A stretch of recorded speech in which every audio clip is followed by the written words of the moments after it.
Hello and welcome to another exciting episode of the Comic Book Chronicles. I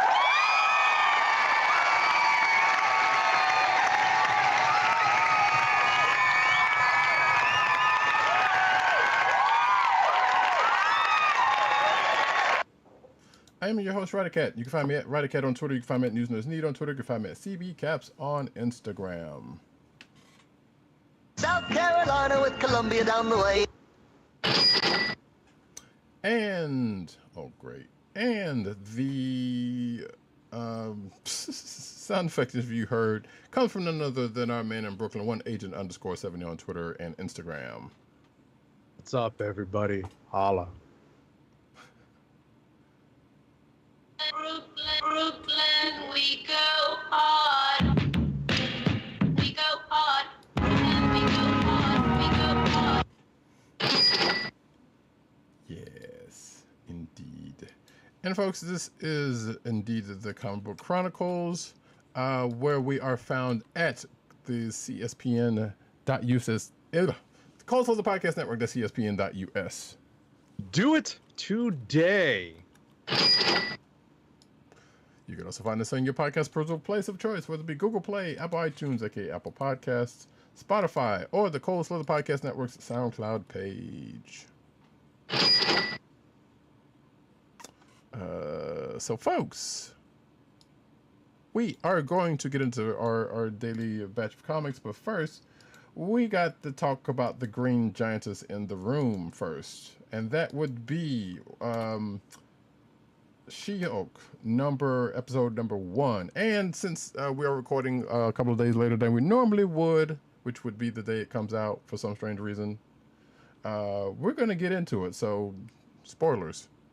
Yeah, spoilers incoming. You've had a few more days to watch it. We definitely think it's worth it, but we'll get to that in a second. So, spoilers incoming in 3, 2. I'm pausing here. I'm like, what happened to my spoiler bell? It's so funny. I'm like, where did the spoiler bell go? Oh, here we go. 1. That's what you get when you're moving your soundboard around to try to make room for new sounds. Indeed. Also, man, I'm about to get off Twitter because I just saw Brand using a meme that's been going around lately, and that's terrible. Anyway, folks, She-Hulk episode number 1 is called A Normal Amount of Rage. And, yes, like Agent 70 said, it was a great episode, just to start off with. But I will go ahead and put here, if you've seen the trailer, you've pretty much seen good bits of this episode. Mm-hmm. So it won't be too spoilerific if you've seen the trailer. Now, granted, there's some ins and outs that you haven't seen because you haven't watched the episode, but you shouldn't be too bad off with what we're going to say, I will say. Right. But at the end of the day, we recommend, now that we've given you a fair warning up front, that you put our podcast, on pause, go watch, and then come back. Or fast forward past our discussion and then loop, and circle back when you have an opportunity to watch this She-Hulk episode number 1, because it's definitely worth it. Yeah. And, in broad... What I was going to say? Well, say again? I said, it sounded like you were about to say loop back. And I was like, what is it, product placement? No. But I get that. Roddykat is making reference to one of the pieces of software I use to make this show work. But in very broad strokes, we are probably going to get into some spoilerific stuff. That's why we rang the bell. But in very broad strokes, the origin story for Jen Walters and how she becomes the She-Hulk in the MCU, I thought was a very easy adaptation to make. And right. I thought it was well worth it. And ultimately, it's taken care of early in this story so that everything else is about her becoming She-Hulk. And this fun lawyer show that you won't be able to focus on if you don't hear the the origin. Right. I was about to say I'm wearing even though it's not Hulk green, this olive green in the Hulk's honor, right? Nice. So yeah, we start off with Jen basically giving her closing arguments to her office mates, and then she kind of turns to the camera and says, "Hey, you know, you want to know what's going on. You want to know what the origin is because you won't be able to go. You know, like I said, you won't be able to go any further without. You won't be able to pay attention if you don't. So it goes into the origin, which is basically instead of her getting gunned down by a mobster, she and Bruce ends up in a crash thanks to a Sakaran courier ship. Right, and we're sure that this Sakaran ship and its reason for being on Earth is going to come into play at some point very soon. Yeah, but Bruce got to look into it. So, you know what? I'll say that for because it was a I was about to say I'm sure there's speculation. The first thing that popped into mind was elements of Planet Hulk and World War Hulk. Correct, and that's and everything that came after. Right, and that's the thing that's been kind of going after. But we kind of got bits of Planet Hulk. Not saying they still couldn't do it in a way, but we kind of got that during Thor Ragnarok, or at least parts of it.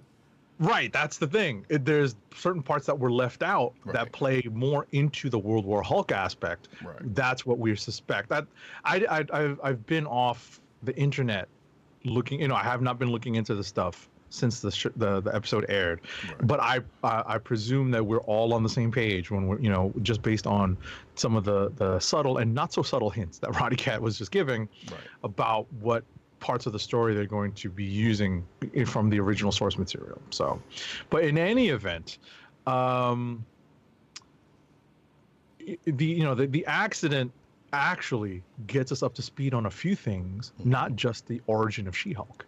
It also gets us up to speed on what time frame, what place in the MCU timeline this show occurs.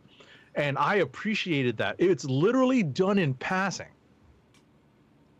And it was very effective. In fact, explained stuff that we had seen in the post-credit scene in another MCU movie earlier this year.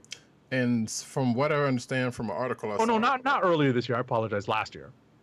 Right. From what I understand, there is going to be more clarification. It's going to be cemented by the next episode, or during the next episode, from what I'm seeing.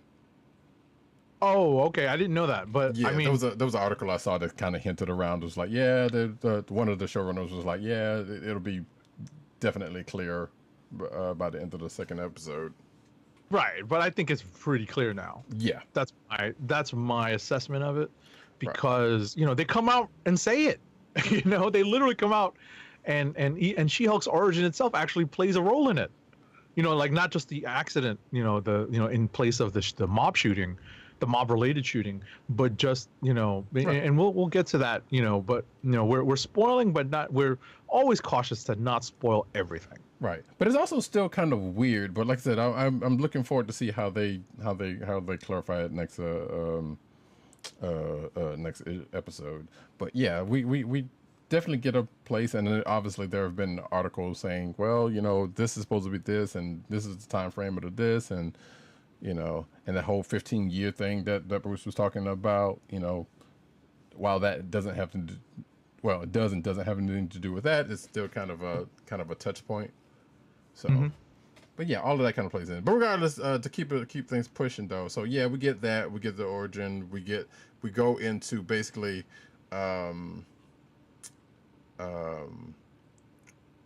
well, we see Jen kind of getting help at a bar, which is also, this part is also kind of weird of the time frame, because it was like, well, wait, they were together. How did they get separated if they were together? But I guess that also will probably play out next. I mean, we'll see what happens then. Before I was about to say, I don't know how necessary that is, but I mean, I no, yeah, I don't know how necessary it is, but it was just kind of something I was like, well, wait, all of a sudden, it's dark and then she's by herself and this and that and other. So like, that's kind of weird. So I kind of touched on that just a second. Regardless, she gets some help and then she ends up hulking out, take down some scumbags, and then end up getting found by Bruce and taken back to his lair. his gamma Right. base. Just a very quick note on that. I had T2 vibes, but remixed. You know, because of the bar and the setting and what ends up happening, and obviously the girl power is in effect, and you know the creepiness, and you know as guys, right, as men in this world now, where anytime I see that stuff played out like the creepy come-ons and whatnot, like play it out on screen, I get the heebie-jeebies.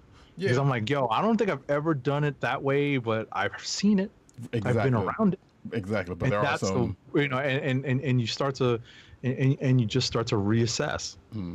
yeah. And that was, and on that scene, there was like, yeah, I know pretty much almost every woman that I would know that would watch that scene and be like, I kind of wish I could do that. I wish it was that easy, you know. Yeah. But sadly, it is not, and because we got some dumbass guys out there. Let's face it.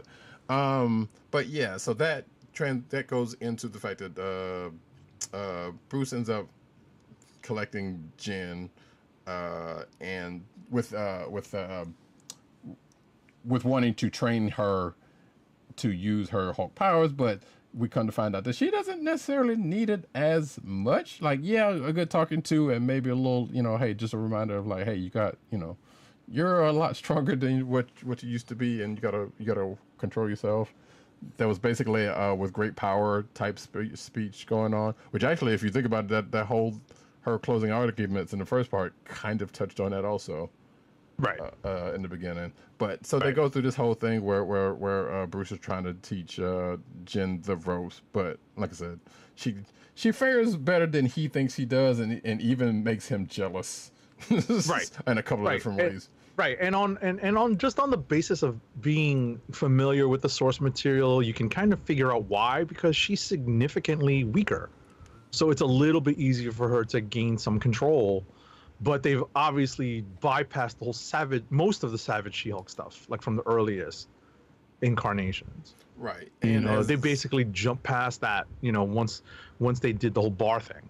Right. And as explained later on, like, yeah, she has what Bruce didn't have, in that control of her anger, because she's had to put up with stuff every day, so she's had to find a way to cope with it, as opposed to, as people have been saying out there, like, yeah, he's as she says, one, he's a cautionary tale, and two, he's had to take 15 minutes just to get to the point to deal with all of the trauma that he's dealt with, where she just goes through every day.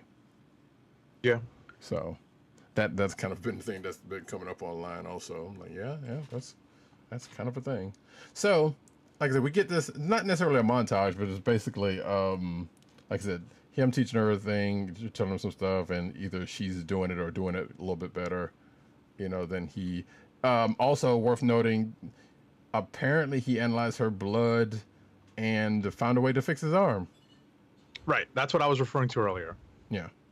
So, which was a thing we kind of was curious about, but also it was still kind of weird though to me. I don't know. I'm like, so I don't want to take too much part of it, but like I said, that part was like, you would think if he was in his Hulk form, that would lessen the time that it would take for. Now, granted, I know everything that happened to him with with Endgame was while he was in Hulk form, so I get that part. But it was like, you would think him being gamma powered, and you would think, as we've seen in the comic certain time, and I know this is not a comic thing, he heals up pretty fast. Right. And ultimately, there are comic booky ways of explaining this anyway. You know, like an additional dose of blood. Right. You know, in addition to what he's already got circulating in his bloodstream, may have been like the Kickstarter that his system needed. So, you know, like, I'm sure a creator could, or someone has already kind of come up with that anyway. Right. You know, it wouldn't be too hard to explain away as like a quick aside. Yeah. But that was like, that was kind of interesting to me when I saw it. But nevertheless, as time goes by and tensions get a little heated, because Jen wants to get back to her life, and Bruce is like, no, you got to stay here and, you know, do the thing, which I felt like that was like him being more lonely than than her actually needing to be there. But Really? I interpreted it as, this is my playbook. You should follow it because this is what I've proven. Oh no, totally that. But also it was like, because of the fact that we found out that she was kind of already set with a whole bunch of the stuff, with some things. Like, yeah, she might have needed some fine control or some things like that, but we don't know. But generally, even with the fact of her changing back and forth, like, she pretty much had that down. So, that whole playbook, as it was, as he ripped out a page, it was like, his playbook wasn't really working for her because, she kind of had more control. Right. But at the end of the day, how would he know? That's my point. Well, because he was seeing it. So, but yeah, I mean, like I said, I know further testing, he's a scientist and all this, and he wants to, I get all of that. But like I said, he's pretty much seeing a lot of it with his own eyes. So it's not like, Oh, I get that. that. All I'm saying is that's what, that's just process. So sure. I sympathize with that. I was like, all right, so this is the process I know, and now we're being confronted with something that contradicts some of the assumptions that he made. Right. Something that the what she brings to the table in terms of her background and how her body's metabolized the gamma, changes, and I think that actually might even play into how Bruce and the Hulk type characters interact going forward. Mm-hmm. Oh, speaking of processes, I do love that whole which is something in the comic book, but I figure I guess I suppose they were going to bring up, since that whole tiki bar was there, the fact that Hulks process alcohol differently. Mm-hmm. than which we've seen that, like Cap can't get drunk either, so it wasn't like that's not a thing haven't seen in the Marvel universe. But the fact that they brought in the fact that when she turns back, she's still got a hangover, right? And that's been something they've explored in the books, which in her books, which not as funny about Dan Slott run, yeah. What's fun, I didn't know that, and that's enlightening to me. I didn't know that, so thanks for telling me that.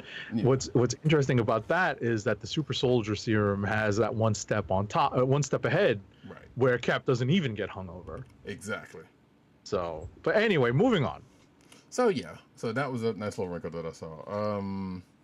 But like I said, this whole training thing and trying to teach Jen, how to be Hulk and all this other, ended up with them getting a big tussle before letting her go back into the world, including some stuff you've seen in the trailers with that whole buzzsaw room and whatnot. And we found out about the lab, and we found out that Tony built it with Bruce, and you can tell that at one point that he was missing Tony, by something he says. So there is a little bit of that. But yeah, she ends up. Eventually she ends up going back into the world, and thought that her She-Hulk days was behind her, but then we see her in court trying to give her closing arguments, and Titania busts in. And like, again, if you've seen the trailer, you've seen what happens with that particular situation before the show ends.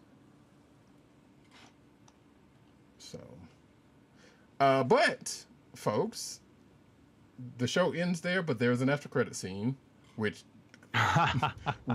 goes back into a conversation that was from earlier in the episode that Jen and Bruce had about the aforementioned Steve Rogers, actually, and whether he had sexual relations or not. And this is obviously something, it's not a conversation that I've actively engaged in, but I've seen it online. But people have. I've seen it on Twitter. I've seen it just on the internets, as it were.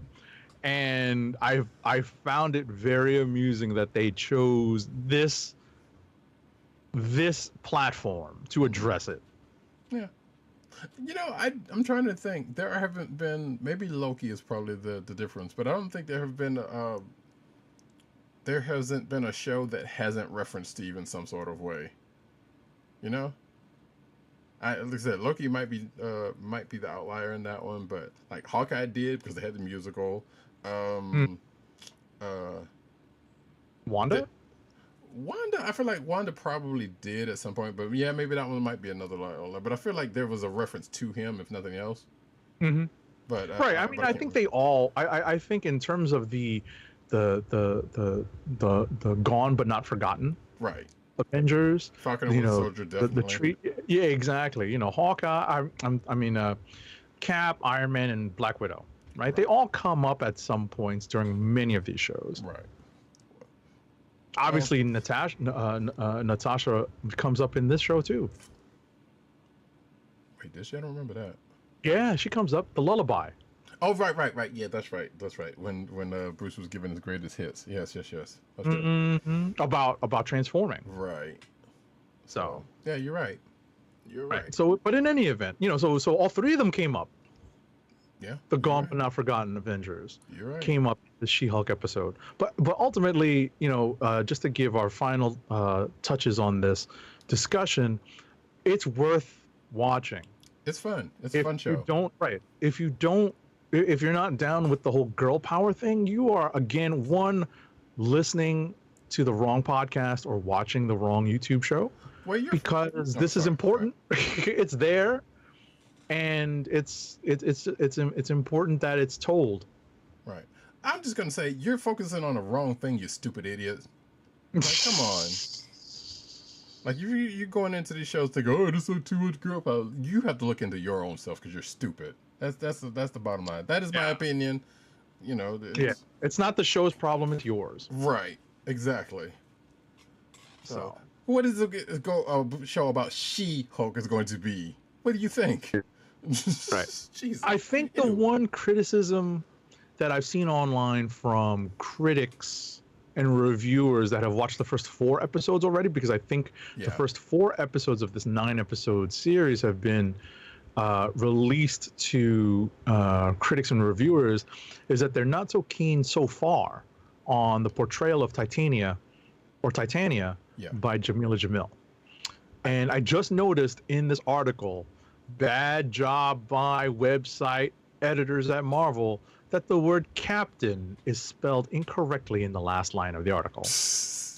I don't know if you see that. I just scrolled down to see it. I'm like, seriously? Oh, yeah, it is. Well, I'm like, there's a summer intern that's not getting a good recommendation coming out of this. Well, to be fair, I have seen a typo in a book that we've read this week, so that's I can't say that's not a editor. Someone who edited it has also missed that. Yeah. So, but yeah, I just noticed that also. What was I going to say? I don't remember. Oh, yeah, that's what I'm going to say. I said, yeah, I believe our very own Tim Dog 98 may have been one of those folks who saw the 4-episode screener, because I think he mentions it. He mentioned something a couple of days before the show aired.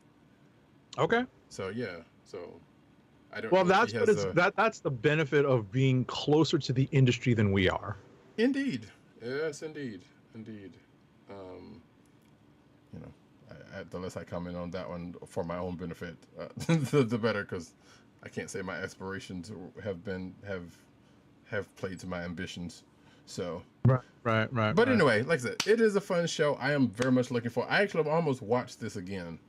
And in fact, I still might, but I almost watched this episode again. It was fun. Sure. I thought about it because we postponed our show due to some technical difficulties the first time, and we pushed it a few days. I thought about watching it again just to refresh my recollection. Right.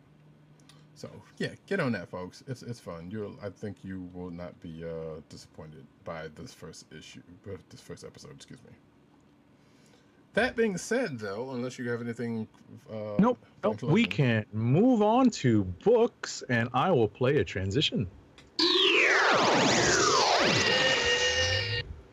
So we said we were going to go into the tie-in book for the big event, AXE Death to the Mutants #1, which I don't remember seeing anything about prior to this coming out. But then again, I probably didn't look all that closely. Right. I want to say it was pretty much, we've stopped kind of trolling solicits, like scrolling through solicits. It's almost like, all right, what comes. I think that's partially a little bit of pandemic fatigue, because we're so, there's so many things that come out in like staggered releases because of staggered publishing and paper shortages and whatnot. So it's a little difficult, but ultimately, AXE Death to the Mutants #1. This is the first of 3 issues in this mini-series tie-in to the larger AXE event. It's written by Kieron Gillen with art by, and forgive me, this is the first time I've seen this particular name spelled, Guiu. That's the way it looks. Guiu. Guiu Villanova. Colors by the may he rest in peace, Diho Lima, and letters by VC's Travis Lanham. So this issue has a very quick recap of the events of the first pages, the first events of the AXE event, and we catch up with the group of Eternals that is looking to oppose the plans of Druig and his followers. Bottom line here is that the title is somewhat misleading, at least for this issue. Yeah, just a little bit.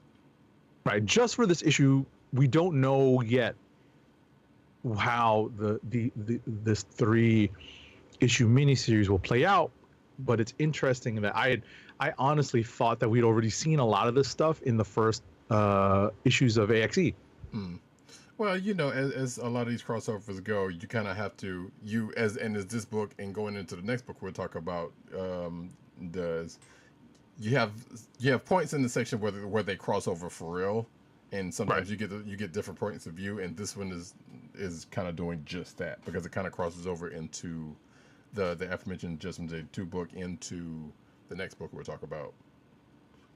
And ultimately, just hold that thought. Ultimately, there are also instances where they're basically quick recaps of what happened in some of the other books on the pages of this issue, because you never know if someone's just picking up this issue for whatever reason, and they haven't picked up the previous issues of the tie-in. So. Right. But I can't imagine you picking up this book and not picking up the main book. But it's Stranger Things. Rando, right? Exactly. Rando things happen. But the longer in the show. Wait, did we get? You did give the credits. Yes. So I mean, the main thing of this thing, like I said, it kind of there's points in there's a point in Judgment Day #2 that get brought up here, and then this book kind of fleshes out one part of a story, and then it goes into the next book we'll talk about, like I just said. So needless to say, folks, if you are current on your book readings and you want to know when to read this, I would say read this before the X books, except for New Mutants.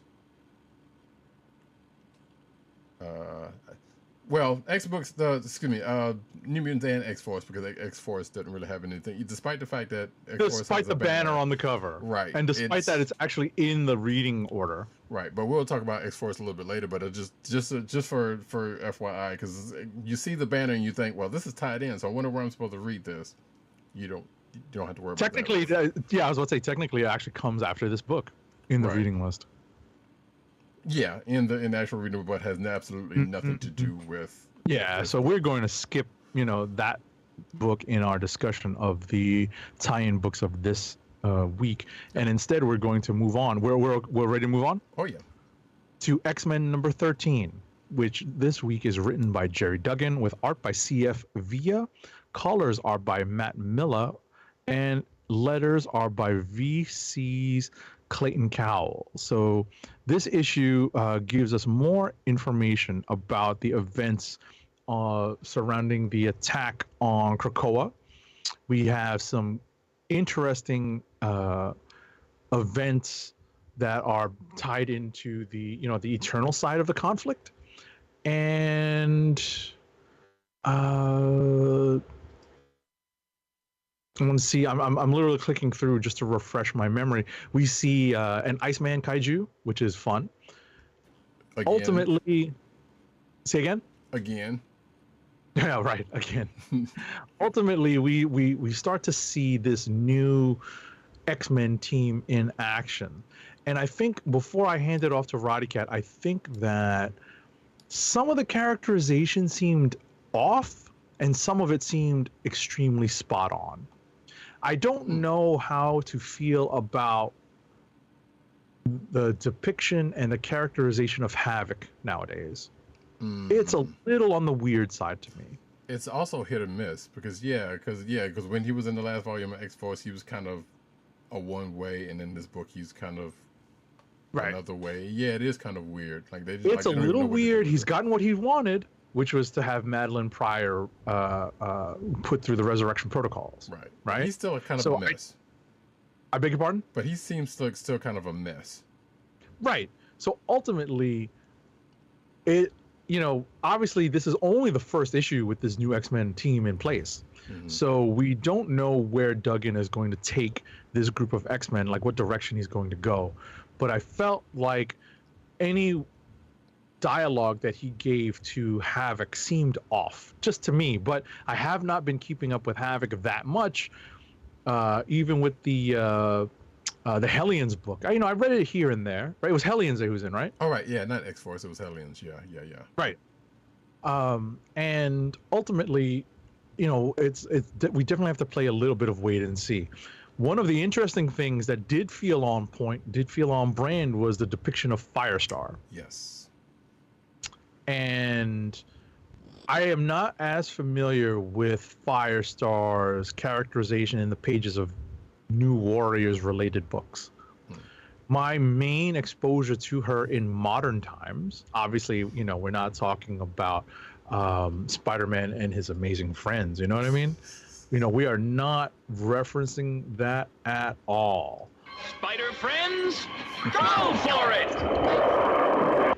But rather the Kurt Busiek and George Perez run on the Avengers in the late 90s. So, having Firestar play a pretty prominent role in that Avengers run, which I adored because that was a Perez, that was, like modern day George Perez, right? Solid, incredible work. Bottom line is,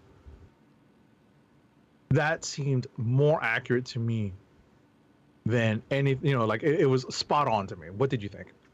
I can agree with that. I feel like a couple of the defining moments of this new X-Men team will be them dealing with things. In other words, in the case of Havoc, the reason why Havoc is on here is because Scott could watch him. They're probably going to get into that at some point, I suspect, to kind of dive into that a little bit more. And the other part of it was the whole thing with, even though Emma Frost is not on the team, but the whole thing with Emma Frost and Firestar, because they even kind of touch on that in the last pages of this book, but out of nowhere with a letter from Angelica's dad, I think that was, or something. Right. I think that relates back to the original Firestar miniseries. Correct. And which I own, but I don't think I've ever read. I actually read it not fairly recently, but somewhere within the last year I've read it. Oh, thanks to the miracle of Marvel Unlimited, which is not a sponsor of our show. Just a tool we use. Yes. Right. It is a tool that we utilize. Ultimately, though, I felt like this was, this is definitely like a somewhat necessary chapter in the AXE story. It fills in some of the story around this current team of X-Men. This is a newly constituted X-Men hero team, as it were. Right. The hero team of Krakoa. And so we have, their first outing in defense of Krakoa. Right. And the aforementioned AXE Deaths of the Mutants, there's a part of this, we get another part of before going into this, or not even in the middle of this, which, like I said, that's why you read that book before you read this one. And then it goes into Judgment Day 2, which came out last week. So this kind of basically catches folks up with a couple of points of view for what's been going on with this event. I do like the two things of note is like, and I guess I should have recognized that this was going to happen. Angelica was pretty much having an Avengers flashback because she pretty much references the Avengers twice. Right. It's her first experience in like one of the major teams probably since then. Like I want to say she was doing some stuff in the Initiative and obviously New Warriors post her run on Avengers. But like the Avengers Initiative. I think, was she in the Avengers Initiative? I don't think so. She might have been related to it. I don't think she was. It's hard to remember, folks, because there were a lot of comics, you know? Right. Yeah, I'm not sure. I right. want to say you'd have to look that up. But bottom line is, if you think about the major super teams in Marvel Comics, one of them is the Avengers, one of the others is the X-Men, and it's rare that you have alternate members on the Fantastic Four. So, these are, this is the big leagues for her. She's graduated from the New Warriors to the Avengers, and now she is an official X-Man. And she's never been on X-Woman. Right, and she's never been on the X team before. In fact, if I remember correctly, didn't even want any part of the X teams at one point in time. Right, she wasn't interested in being ostracized for being a mutant. Right. So, and I believe that also came up during the gala. So that was the point that kind of got referenced back to. But nevertheless, here we are with like Agent 7 said, the pretty much the first outing, and it would be that the first outing would be during a major event. Of course. As opposed to the last time or actually, at the beginning of this run, when the team started off, which I'm actually kind of surprised they didn't restart the book, but I can see why they wouldn't. Like, why waste the time doing that when you're already in the middle of an event? So, nevertheless, it was a good read. Like I said, if you're pretty much caught up on AXE, this is a good one to get into because, like I said, even though you're getting rehashes from what's already happened, you're still getting a little bit of forward momentum. Right. So, all right. Unless you got something else to say, we can push on to the next non-related book. Right, and we're kind of streamlining the show tonight, our comic book reviews tonight, because we have a lot of books to get to.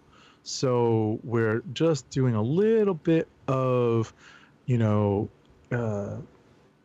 little bit of streamlining here, where we're basically going to cover 3 books in depth and then rapid fire our way through the rest. Our last in-depth book is Avengers 1 Million BC #1. It's written by Jason Aaron, with art by Kev Walker, colors are by Dean White, and letters are by VC's Corey Petit. So, as long teased in the pages of Avengers, the main pages of Avengers, we finally have a resolution as to the questions that were presented and asked but not answered until now about Thor's true lineage. And the story behind it is obviously going to be set in the far distant past, in the age of Avengers 1 million BC. Yes. I'm not interested in spoiling it. I think it's worth a read. I think that it's interesting to see these characters continue to, I think, act the way we think they would because of the heroic identities that they are, but to still see some differences from how how these characters would, these kind of mantle identities, seeing how they're different from characters that we know today. Right. The only thing I'm going to say, and this is one part is going to be a spoiler, is like, the one person to die would be that character. Like, of course. I thought the same thing. I was like, of course, that's the character that bites the bullet in this issue. Like, of course. But outside of that, it's a horror movie, That's a big hint, folks. Yeah, I guess that's true. I guess that's true. Although no self-respecting person of color like that would go out like that. Anyway, but nevertheless, unless it's whatchamacallit, a Jordan Peele movie. Well, but yeah, but Yeah. that's usually mostly people of color in those books. So I mean, in those and granted, I have not seen any of those, so I don't know how those play out. So I shouldn't say anything about that. Nevertheless, though, and all the things I was going to say is that yeah, Odin has the same, in this particular case, has the same predilection as a Summer, particularly Scott, and the other people who have a real doting of redheads. He gets real crazy with his infatuation. Well, Scott Summers, Peter Exactly. Parker. That's what I'm saying. Yeah, he's a part of the redhead club in the Marvel universe. Let's, put that out there. Right there. Scott Summers, Peter Parker. So Tony Stark. Tony Stark. There you go. I was about to say that. So, just the redhead. I mean, I've known a few attractive redheads in the past, but I am not one of those with that particular predilection.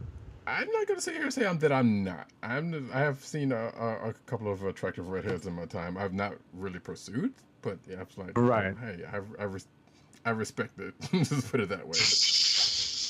I respect it. I get it. But that being said, yeah, like I said, with the things we find out from this book, like, yeah, it is pretty much what you would kind of expect if you've been keeping up with Avengers and the reveal of a certain character's involvement in Thor's birth. Put it that way. Mm-hmm. Exactly. So, it wasn't as bad because I know I'm pretty sure there were some people out there who were kind of thinking this was like going to be some crazy retcon, and it's not crazy, and it's just kind of an addendum, I think, as Agent 70 said, to the myth. Yeah, but nothing Right. that's going to take away from what was already known. Exactly. I think that given the current state of comic books, the fear or the trepidation was well placed.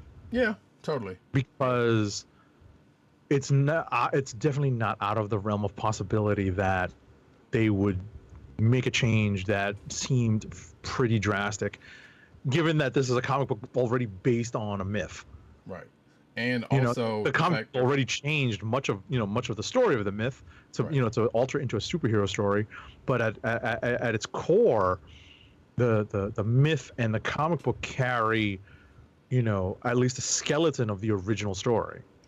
And it's and just as I said, it's not out of the realm of possibility, and it was that potential that sold this book and sold the story. Right. And I think my particular issue with it, which having read this and watched Thor Ragnarok, has been put aside, thankfully, because I feel like going into this, we had already known that we had already been kind of teased that Phoenix had a powder in Thor's birth.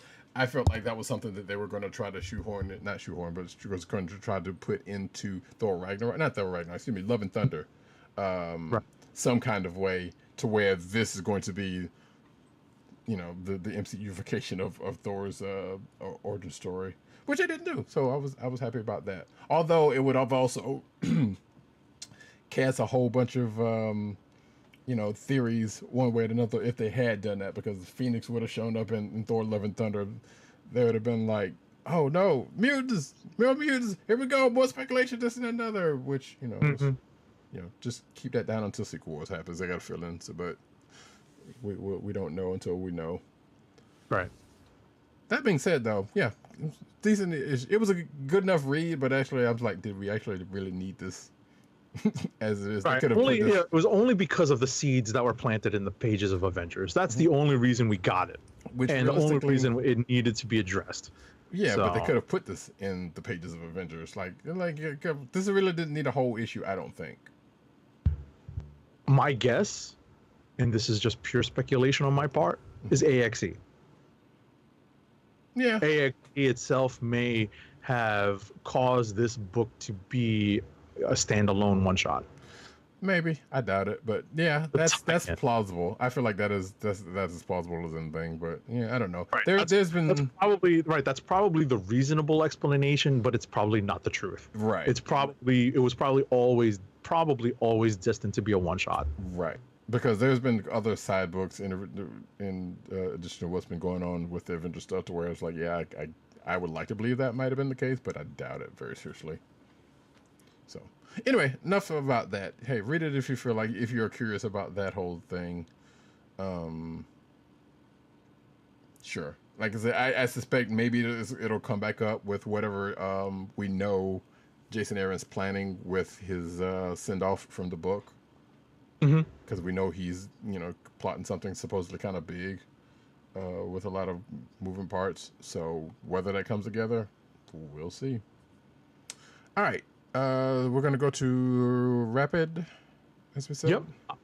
Absolutely. I ain't got time to bleed.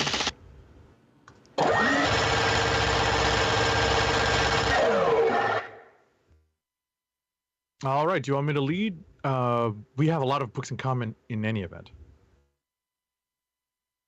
Oh, Roddykat is muted. Oh, I was unmuted, then I muted myself. How about that? But anyway, I'll just come in when I feel needed. Well, I was about to say when we hit the books that we have in common. So first up is Nightwing number 95. It's written by Tom Taylor with art by Bruno Redondo, inks by Caio Philippe, colors by Adriano Lucas, and letters by Wes Abbott. So Nightwing is a consistent, strong book, care of Tom Taylor and Bruno Redondo and their colleagues. This issue finds the Nightwing crew and the extended Bat family, taking it to the forces of evil led by I wanted to say Tombstone because that's he always reminds me of, Blockbuster in Bloodhaven. Things do not go to plan, however, and that's essentially what this issue depicts. Things do not go to plan. A lot of it does, but the cliffhanger ending of this issue is pretty dramatic, and it's a pretty fun read overall. So I recommend reading this if you have any sort of connection to the Dick Grayson, Richard Grayson character, because I think that the Nightwing book is a consistently strong performer. I think it's a consistently well done book. So if you are in any way invested in the character, either in his post Robin phase or just to catch up with the character, I would recommend this run in its entirety. Quick question. Shoot. Blockbuster, I've seen in an article being called quote DC's Kingpin. I don't remember that character ever being such. Did they change him a little bit from what I know from, or has he always kind of been? My understanding, he's always been similar. I don't know if he's been the Kingpin in the sense that he was the sole person at the center of the crime empire. We know, because there have been times, obviously, in the Marvel publishing history, that the Kingpin was one of many. Right. But then they elevated him, for story purposes, to being the top, right? There was a time when the Magia, as the mafia stand-in, right, was on equal footing with the Kingpin's empire. Right. But obviously for certain story points and certain story reasons, they had Wilson Fisk's empire basically take over the entire criminal element in New York City, other than maybe like small pockets of other groups, right? In this case, I think that Blockbuster probably has, in his turn, been elevated so that he's more of an equivalent. Okay. I see him more as a Tombstone. Right. That's why, I see him like physically and his portrayal, I see him more like Tombstone, but they've even done that with Tombstone and elevated his stature in the criminal underworld. So, I hope that answers your question. Oh yeah, thanks. All right, next up is Daredevil #2. It's written by Chip Zdarsky with art by Marco Cacchetto, colors by Matthew Wilson. Colors for the flashback are by Rafael De La Torre. There are several guest artists here who contribute basically pin-up shots, but they do integrate into, they do become part of the overall story being told in Daredevil #2. The guest artists are Alex Malev, Paul Azaceta, Phil Noto, Chris Samney, Klaus Janson, Mike Hawthorne, John Romita Jr., and Scott Hanna, and letters are by VC's Clayton Cowell. So there's a reason why I went through that whole litany, because these are some all-star creators from Daredevil's long history and mostly recent history. Alex Malev was on the Bendis Daredevil run, and obviously John Romita Jr. was on with Ann Nesenti a long time ago, and he did Man Without Fear with Frank Miller. But this is coincidentally the 650th Daredevil issue, so it is an anniversary. It's extra-sized, and there are some interesting revelations here about a character that we've been introduced to over Zdarsky's extended run. It's not just these first 2 issues in this current volume of Daredevil, but it involves a character who may or may not have either supernatural or divine origins. And if you are familiar with the history of Daredevil, both the supernatural and the divine have played their role. Have played respective roles in the story of Daredevil over the years. So I'm not so keen on the direction of this character and where they might be going, but I'm willing to stick it out and see. This book is not on. I actually do not have a physical pull list at this point, but in terms of reading it, I'm very curious to see where this goes. So I'll keep everyone in the loop and definitely keep tabs on this book. Next up for me is Edge of the Spider-Verse #2 of 5. So there are 4 stories in this book. The first story is written by Mallory Rosenthal with art by Iguara, colors by Rico Renzi, and letters by VC's Joe Caramagna, our favorite lettering paisan. The second story is written by Ram Z, not Ram V, but Ram Z, art by Ruari Coleman and Brian Reber. Letters are by VC's Joe Caramagna. The third story is written by Dan Slott with pencils by Paco Medina, inks by Paco Medina and Walden Wong, and colors are by Brian Reber. Letters for this story are by VC's Travis Lanham. The last story, which is a welcome surprise, welcome in that we have not seen this particular creator create in the Marvel space for some time. Scotty Young kind of stepped in and kind of stole a lot of his space and thunder. But it's nice to see a mini Marvel story by the one and only Chris Giarrusso, who was the originator of the mini Marvels look and concept. So bottom line here is, again, a lot of this is set up for the Spider-Verse event. We tag along with several characters that play primary roles in the main Spider-Verse cast. Spider-Gwen, for example, Spider-UK, the Shathra character, who's going to be probably one of the main antagonists. So if you are interested in how Edge of the Spider-Verse is going to be set up, this issue and this miniseries is probably required reading. Next up is Hulk #8. It's written by Donny Cates with an assist on writing by Daniel Warren Johnson. Art is by Martin Coccolo.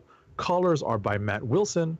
And letters are by VC's Corey Pettit. Wow, I must have been really tired typing in these notes, because I see not typos necessarily, but lots of omissions. And luckily, we are so familiar now with these creators, since we've gotten good about doing this, right? we actually are more familiar with the creators now than we ever were earlier in our show's run, because we have made it a point to cite the names of the creators of the book before we start talking to them. This is finally the last issue in this crossover between Hulk and Thor, 2 books written by Donny Cates. The crossover story is called Banner of War, and the big tagline for this issue is we finally find out who is stronger, Thor or Hulk, and it is relatively definitively decided. I think it's still relative, but I think it's pretty much decided. And the resolution is okay. The story, is it necessary? Probably not. I have not been a fan of this particular crossover. I'm not a fan of the current direction of the Hulk book in general. But you know, it's definitely a twist on a lot of genres that are being kind of smashed and mushed together in the pages of the Hulk. So if you are, you know, interested in something different when it comes to a Hulk story, then maybe you want to tune in. I think that the Thor story is what I've been interested in, as written by Cates, and I'm glad to see that this little crossover is done and at an end, and hopefully we can get back to the Thor story that was being told prior to this crossover. Next up is Iron Cat number 3 of 5. So this is essentially the midpoint in the story. This book is written by Jed MacKay. Say again? I also read this. Okay. This pencils on this book are by Pere Perez, with inks by Jordi Tarragona Garcia. Colors are by Frank Darmada, and letters, oh goodness, I left this out. Letters are by VC's Ariana Mayer. So we see the trap being sprung by Felicia Hardy and Tony Stark in an attempt to strike back at her tormentor, her ex-flame. Things, of course, do not go according to plan. Like Mike Tyson said, everybody's got a plan until they get punched in the mouth. And this is essentially what happens here, is that there is a plan, but the original Iron Cat suit basically puts a big punch in the mouth to Felicia and Tony's plan, because it is obviously tech reliant. It's a Tony Stark story. You know, it's partially a Tony Stark story as well. And when I say it's partially a Tony Stark story, one of Tony Stark's let's say a love interest who's always out to kill him, right? That's the story of Tony Stark. If it's not Pepper, the love interest is always out to kill him, and that is part of the story. And I mean, that's just really the story for both of them, really. That's true. That is true. And at the end of the day, as I said, the tables do get turned, you know, in terms of the plan, but the issue ends on a cliffhanger because the partnership between Tony's ex and Felicia's ex doesn't exactly go well. And that's where we leave off. And do you have anything to add? I was going to say, and yeah, that was unsurprising. Yeah. No surprise to anyone if you read the book where this character comes in. I was like, yeah, who didn't see that coming? Yeah. But we also see that Felicia pretty much got Tony again. If you're watching the video version of this of the show, you'll see what I mean. Because what she once did to get into this predicament kind of happened again in a kind of a sense. So it was kind of funny to see that part happen. She was like, "Don't be mad," but I was like, "Oh, I know what's coming here," and soup, there you go. So right. This was fun. I enjoyed it. Cool. All right. Next up is New Mutants number 28. It's written by Vita Ayala with art by Rod Reese and Jan Duursema in conjunction, together. Colors on the Jan Duursema portions are by Ruth Redmond. Letters for this issue are done by VC's Travis Lanham. So we finally get to the conclusion of what Vita Ayala had been setting up for the better part of, what, 4 issues now? Yeah. Yeah, book 4, right? The title of the story is called The Labors of Magic, and this is issue 4 of this particular story arc. And there's definitely been an interesting setup here. It's been a character study of Ilyana Rasputin and how she interacts with her fellow New Mutants. But more interesting is that one of the ways the story climaxes and some of the ramifications and the after effects are it revolve around one Madeline Pryor, the Goblin Queen. And it makes sense that it would be the Goblin Queen character, because the origins of the Goblin Queen character come out of the Inferno crossover. You know, not the Madeline Pryor character, but the Goblin Queen character come out of the Inferno crossover, and that was very Limbo centric, and thus it makes, you know, all the sense that there would be some tie between magic and Madeline Pryor being explored in a story around Limbo and around some things that Vita Ayala wanted to set up. So I thought it was interesting that this was the culmination of the story that you wanted to set up.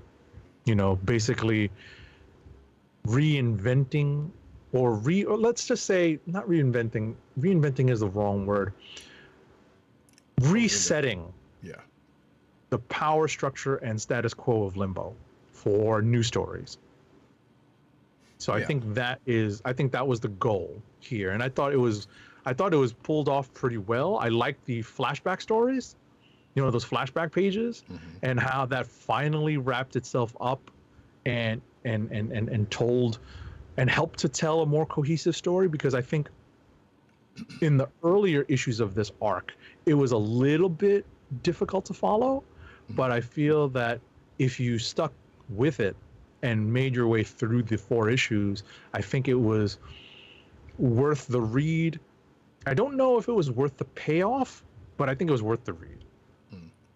I guess that's kind of one of the things we're going to see kind of after this, because Iana's in a new place. It was interesting to see that her and Madeline Pryor had at least a big thing in common with each other, because they both were trying to get away from their pasts. Right. And so in one helping the other, they both kind of seemingly benefited of it. And we know there's because of that, there's a change to Iana's, not necessarily her powers, but one step of her powers, to which we haven't seen come into play yet. But we also know that apparently this happens before or after AXE, because of the fact we see Iana in that Different Mutants book and play a part. So I guess we'll get to that after AXE, you know, or I guess in New Mutants, whenever they happen to circle back around to it, I guess, or catch up to it. So Right. I think you're correct in your assessment that this all occurs. I don't know if there's a note in the book that all this occurs prior to the events of Avengers, X-Men, and Eternals. No, I don't think there is. So, but you can, if you're paying attention to what happens in that book and what happens here, right, you can infer based on that. Okay. All right. Last but not least for me is Strange number 5. I think Roddykat read this book also. Yep. It's written by Jed McKay with pencils by Marcel Ferreira, inks by Roberto Poggi, colors by Hava Tartaglia, and letters by VC's Corey Petit. So Roddykat and I were talking about this issue just prior to the beginning of the show. And while the cliffhanger ending and reveal may not have been the biggest surprise, I thought it was well executed. True. You know, over the course of these 5 issues, it's been teased. We have a guest appearance in this issue by Moon Knight. I kind of like the whole 8-ball thing. I sympathize with that. you know, as a regular person without superpowers sometimes, and I don't mean this in the worst way, sometimes you do have to use fear as a viable and valid tactic. You know, Batman does it sometimes to a fault, but it was interesting to see this, to see the Moon Knight portrayed in kind of a fun way like that. And as I said, just big picture, the reveal at the end, while not completely obvious, was definitely a distinct possibility. But I thought it was well executed in any event. What do you have to add, please? Yeah, I agree with that. It was like I'm still kind of curious as to how this is going to resolve itself. And I guess that's pretty much the only thing that's to come out of this, or how long I guess they're going to keep this as it is before they put everything back and things kind of go back into quote unquote normal.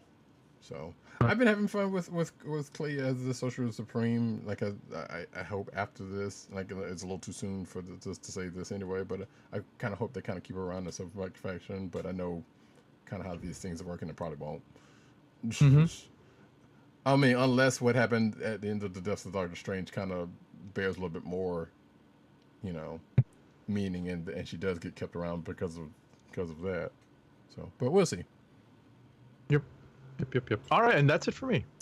All right, so I was going to circle back around to something, but let me just go ahead and keep this train rolling before I circle back around, because Miss Marvel and Moon Knight #1 came out this week, which was kind of similar to the premise of Strange #5, in that someone goes to see, in this case, Kamala Khan, Miss Marvel, goes to see Moon Knight at the Mr. Knight at the Midnight Mission, and ends up going on a work outing with him, because it's pretty much the same thing played out in Strange, which is kind of funny, because I kind of wish it had. Actually, I did. Now that I think about it, read them back to back. But okay. I didn't think. I would add that I read this also. I just didn't put it in my sheet. Okay. And feel free to obviously speak freely on it. But I'm interested in the fact that the Midnight Mission has become a central story point, not a plot point outside of Moon Knight, but a nice little base of operations for Moon Knight. Obviously he's got more exposure now with the Disney Plus show. So it's nice that he has his own spot in Manhattan, much like 177A Bleecker Street. He now has a place, a base of operations to operate from. So it's nice that the heroes are starting to figure out that, hey, if you need to access or reach Moon Knight, this is where you go. So it's kind of cool. Right. So in this issue, like I said, Kamala, coming off the heels of that last, her X-Men, well, it was Wolverine, but let's face it, it was an X-Men team up, essentially. But Kamala and Wolverine's team up, and that mini-series kind of lends her to go looking for these killer robots, or at least little killer mini robots, but we still don't know who, or at least until the end of this issue. But she seeks out the services of Mr. Knight. Weirdly enough, and I say weirdly enough because, like, I would have never thought Kamala has some resources. She still knows the champions. Has got some folks she could talk to. But hey, for the sources of this book, this has to be the way it is. So like I said, she seeks out Mr. Knight and goes out on a work outing with him, and finds out a little bit more about the case that she's been working on, and he kind of drops out there at the end, and I think we do get shades of whoever the big bad is going to be, because we had to, because there was only one more book left, and I forgot who's the next team up is going to be in this, but nevertheless, there we go. I don't know, did you have anything else you wanted to say about it, or? I have to unmute myself. Now I have to look at it. I'm like, we did get shades? It's been a while since I looked at this. Yeah, I think it was the maybe the big bad was that's who that was at the end of the book. No, okay, I'm gonna have to take a look at that because Yeah. once you mentioned that, I'm like, did we? I don't remember. I do not recall. Right, because we haven't seen who was behind this whole thing, and then somebody ends up showing up during in the course of this book. So, I'm like, okay, Right. that must be who that is, I guess. Why we don't know, but Oh, right. Now I see it. Right. Now I see it. Now I see it. I've also Yeah, kind right, of funny. yeah. Yeah, I found it funny that Kamala, which I could have sworn, well, I guess she hadn't had any exposure to vampires, because that was the thing that kind of came up during his someone giving a little chuckle too. That was kind of funny. Right. Anywho, next book. And just hold that thought. I part of me is still waiting with a lot of trepidation. For It's the alcohol. It's the alcohol, folks. I'm tapping into the old SAT words. I'm waiting with some trepidation to see how they treat the new potential origin of Kamala Khan's powers and her new power set. Yeah, It's refreshing for us old heads, us old comic heads, to read stories about Miss Marvel in her using her traditional costume and her traditional power set. So it's almost like they're giving us a fill of that until they spring the new stuff on us. That's just my 2 cents. sure. For my next book, I'm going to circle back around to a book that I didn't get a chance to mention anything on, and that was Edge of Spider-Verse #2, real quick. And this is for people that's out there, because I know we've said before that with these Edge of Spider-Verse books, there's usually a new character or two that might show up, and technically one did, because we do have a new Spider UK, who Right in this issue, right? Yeah. We definitely got one in the first Age of Spider-Verse book. right, and I think we're going to get one definitely going to get one in issue 4, as I keep saying, but I think we might be getting one next issue also, but I'm not sure. As well as Agent 70 said previously, some background into one of, if not the potential big bad of this Spider-Verse story. Also, going back to the whole mini Marvel thing, I don't think I've ever seen a mini Marvels that kind of went so closely into, like, hey, here's what's going on in this thing, because normally those were light kind of non sequiturs. This one was like, hey, if you want to know what's going on, this kind of catches you up pretty nicely, for a 1-page cartoon. Right. So, I agree. So I enjoyed that. Outside of that, I'm still kind of curious about where this. Obviously, we're on the edge of Spider-Verse, and we get into the pieces that are getting in place, and the people that are getting tagged are probably going to get used in one way, and the folks that are kind of stepping up, who haven't, or being recruited at this point, as we see in one part of this. Exactly. Like, I think this is going to be a showcase of the newer spiders. Right. So, I think that's part of what Slott is planning. Yeah, and so I'm kind of curious as to how that's going to go out. So we'll see when we get into that proper. But going back to my books, where did I say? Oh, X-Force #30. Did I even not write this down? Why did I put it on here? I didn't write it down. I was about to say, if you need, just go up to mine. Do you want me to read the credits again? I got it. I just have it on. I think I was going to say, didn't I talk about it? Oh, no, I did not talk about it. Didn't talk I about skipped it. Yeah. I skipped it. You want me to do the credits real quick and you can go into the story? Sure, go for it.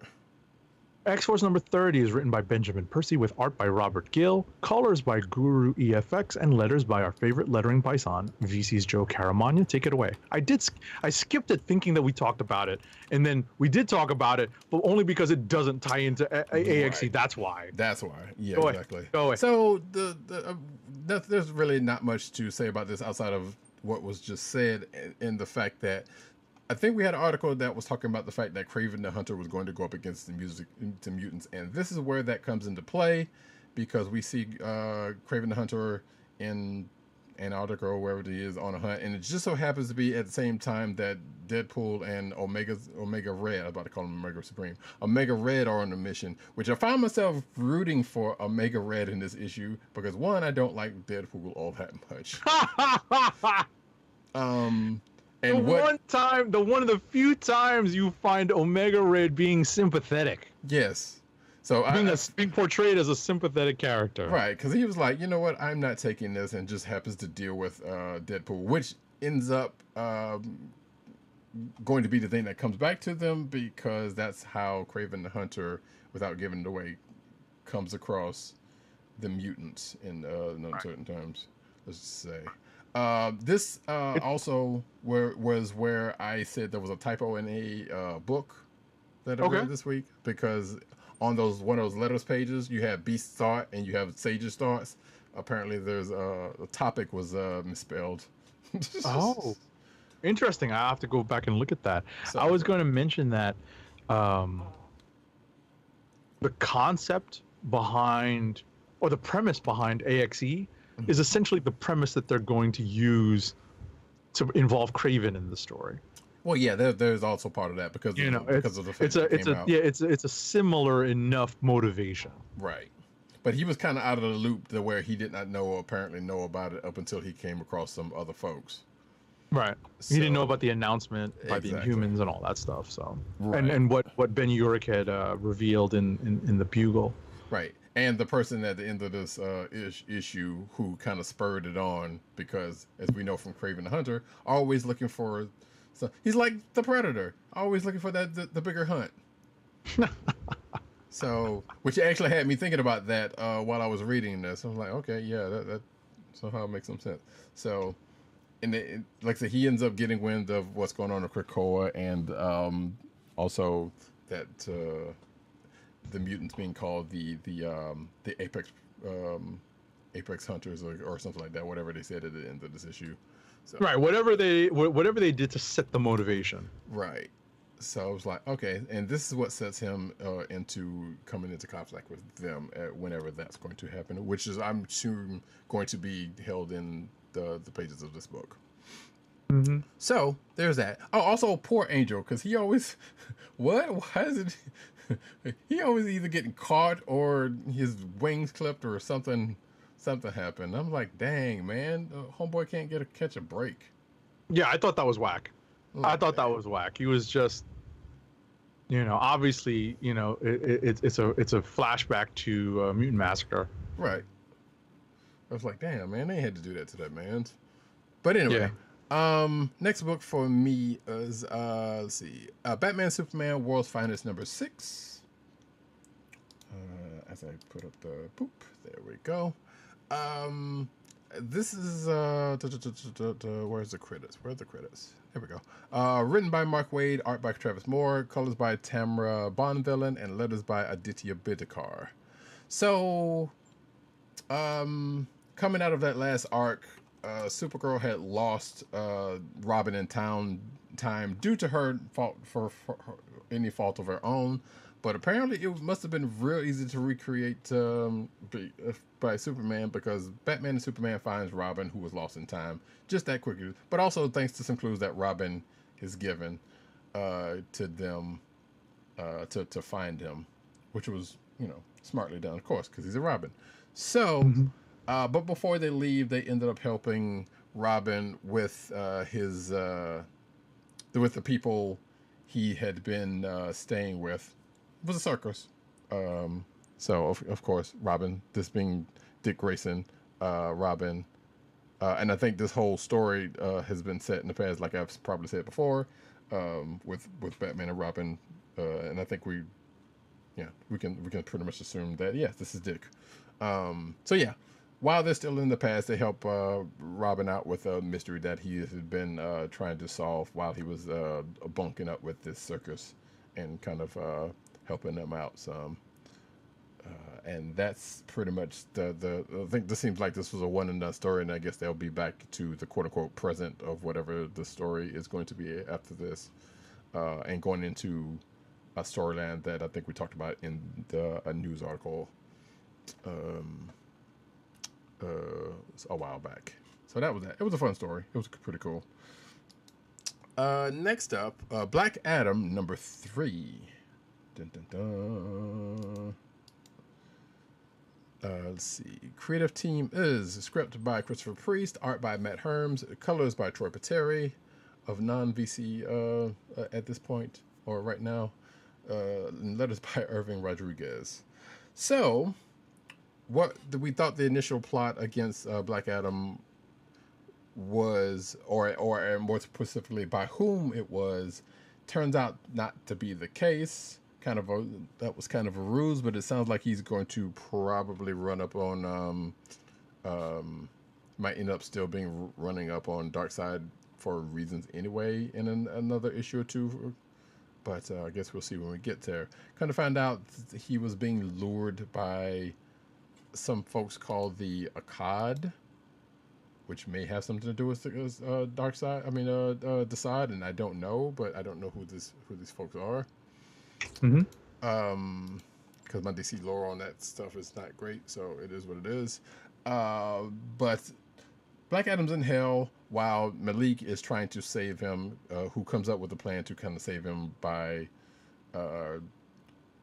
resuscitating him and also using the magic word to kind of temporarily save him, but at the whole time, Adam was kind of in hell,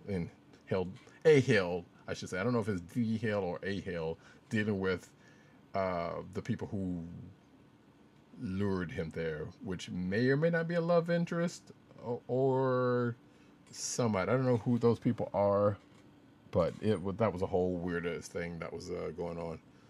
So that is that.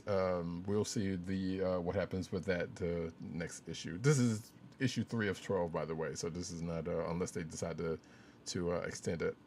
This is only a 12-issue series. Next up, Duo number 4. Excuse me. And this is out of the Dakotaverse, the Milestone stuff, extended universe. Written by Greg Pak, pencils by Coy Pham, inks by Scott Hanna, colors by Chris Sotomayor, and letters by Janice Chiang. So, at the end of the last issue, we find our singular duo up against 2 different factions. One are the Immutables, who are kind of godlike people who are basically trying to keep humans from attaining that status, of which David and Kelly, our heroes, have done to a point. And on the other side of that, we have Tinker Technologies, which at first blush you could say it's Tony Stark if he's basically, oh man, mankind's got to fend for themselves against these folks. So that's kind of that. So David and Kelly kind of come in the middle of this little war between them because both sides kind of want them on their side. There's conflict between David and Kelly because they both have different ideas about who to go with in this. But at the end of this issue, they at the very least find out who is not on their side, or at least one part of that equation who are not on their side. Because of the actions of one person on one side of it. So, and they also find out that they do indeed have a weakness, which I suppose could be patched up and exploited, but definitely has been exploited in this issue. So this is still have been interesting so far. I'm probably going to stick with it for a couple more issues to see where this arc ends out, and we'll go from there to see whether I keep up with it or not. Yeah, I have to get around to reading this. I know that Roddykat has asked me to look at this. Obviously, the creative team is majority Asian, so I'm very intrigued by that. I just haven't gotten around to it.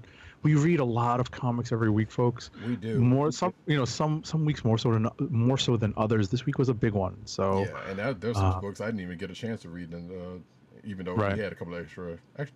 Well, there was only one, but I wasn't really too stressed about that one.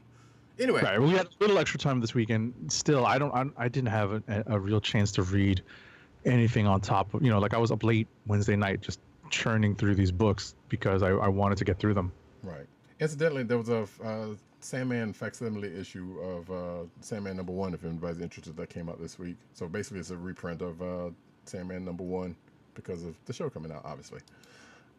Didn't read it, but nevertheless, it's out there. Star Wars #26 is my next book, and I'm going to add another book, which I kind of had answered a question about, but I'll talk about this first. Star Wars #26, written by Charles Soule and Andres Genolet, colors by Rachel Rosenberg, letters by Clayton Cowles. Wait, actually, I might need to check that for a second because something's not right here. Bear with me for a second, folks, while I look up something. I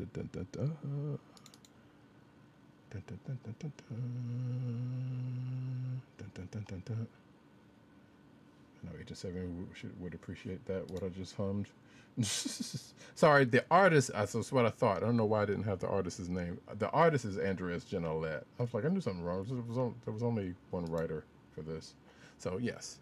Anywho's.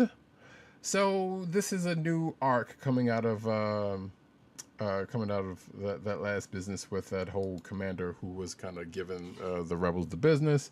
The rebels decide to strike back in the at an Imperial Parade, just to kind of let folks know that, hey, we're still here, because as we come to find out in the course of this issue, there was an Imperial commander who basically took credit for wiping out the rebels during the Battle of Hoth.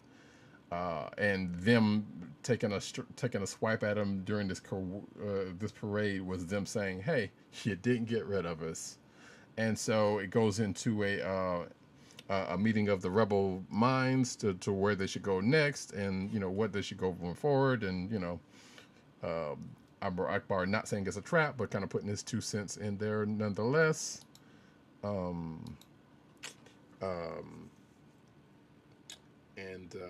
We do see a couple of people we haven't seen in a minute. One being Hera Syndulla, who was at this meeting also.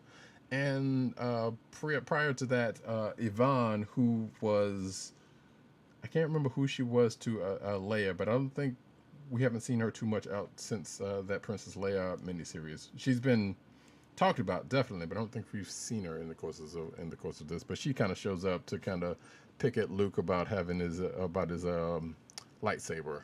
And that's not a euphemism. It's the actual lightsaber that he picked up during that last arc.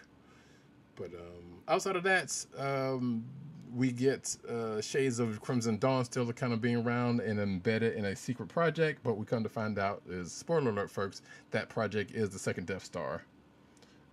Because Kira has activated a couple of agents that she had in place there to muck up the works, let's say. So we'll see, and I think that is leading up to another event book coming up at some point, according to what I've read. But we'll see what happens with that. And the other book I was going to mention real quick was Star Wars: The Mandalorian #2. As I said the last time we talked about this book, it's pretty much going. It's recounting the show. So. That was the one question I had answer to it, so there's really no need to kind of go over the creative team of that. So if you're curious about that book still, and you just wanted to read the comic book version of the show, have at it. It's coming out there. It's still an adaptation, though, so right. you keep that in mind. It's not like I haven't looked at it, but based on other Star Wars adaptations of like live action stuff, it's still an adaptation, so there's going to be some reinventing of what happened on screen. There is or at least a reportrayal. Well, no, that's a good point, because there is a couple of parts of that were shown from different angles and in a different way. So yes, that is true, and that does happen here. But it's still recounting pretty much the events of the episode 2, basically. Right, of course. So, of course. Let's see. Last book for me. I'm trying to see if I didn't skip anything, because we talked about that. We talked about that. Did that. Last book for me, which is not on my sheet. Oh, actually, no, I have 2. That's right. So, Next to the last book for me, Ultraman: The Mystery of the Ultra 7 #1, which is a new Ultraman book. I had to reread the last miniseries because it's been so long since the last Ultraman book. I was wondering if I had missed nothing. Come to find out, no, I did not. And at the end of that miniseries, a character, Dan Moribashi, who is a character in the Ultraman mythos, had basically stolen Shin Hayata's Ultraman powers from him, or at least someone that looks like him, because at the end of this issue we kind of found out that he might not be around next year, or is not around, but we come to find out in this book that I guess we get a little bit of fleshing out about the nature of the Ultramen and what they do, even though we've kind of gotten shades of that and forwards. Basically, they come to defend the planet until the planet can defend itself. They don't really interfere. They're kind of like Watchers, where they don't interfere unless it's folks of alien nature, where they can't defend themselves again.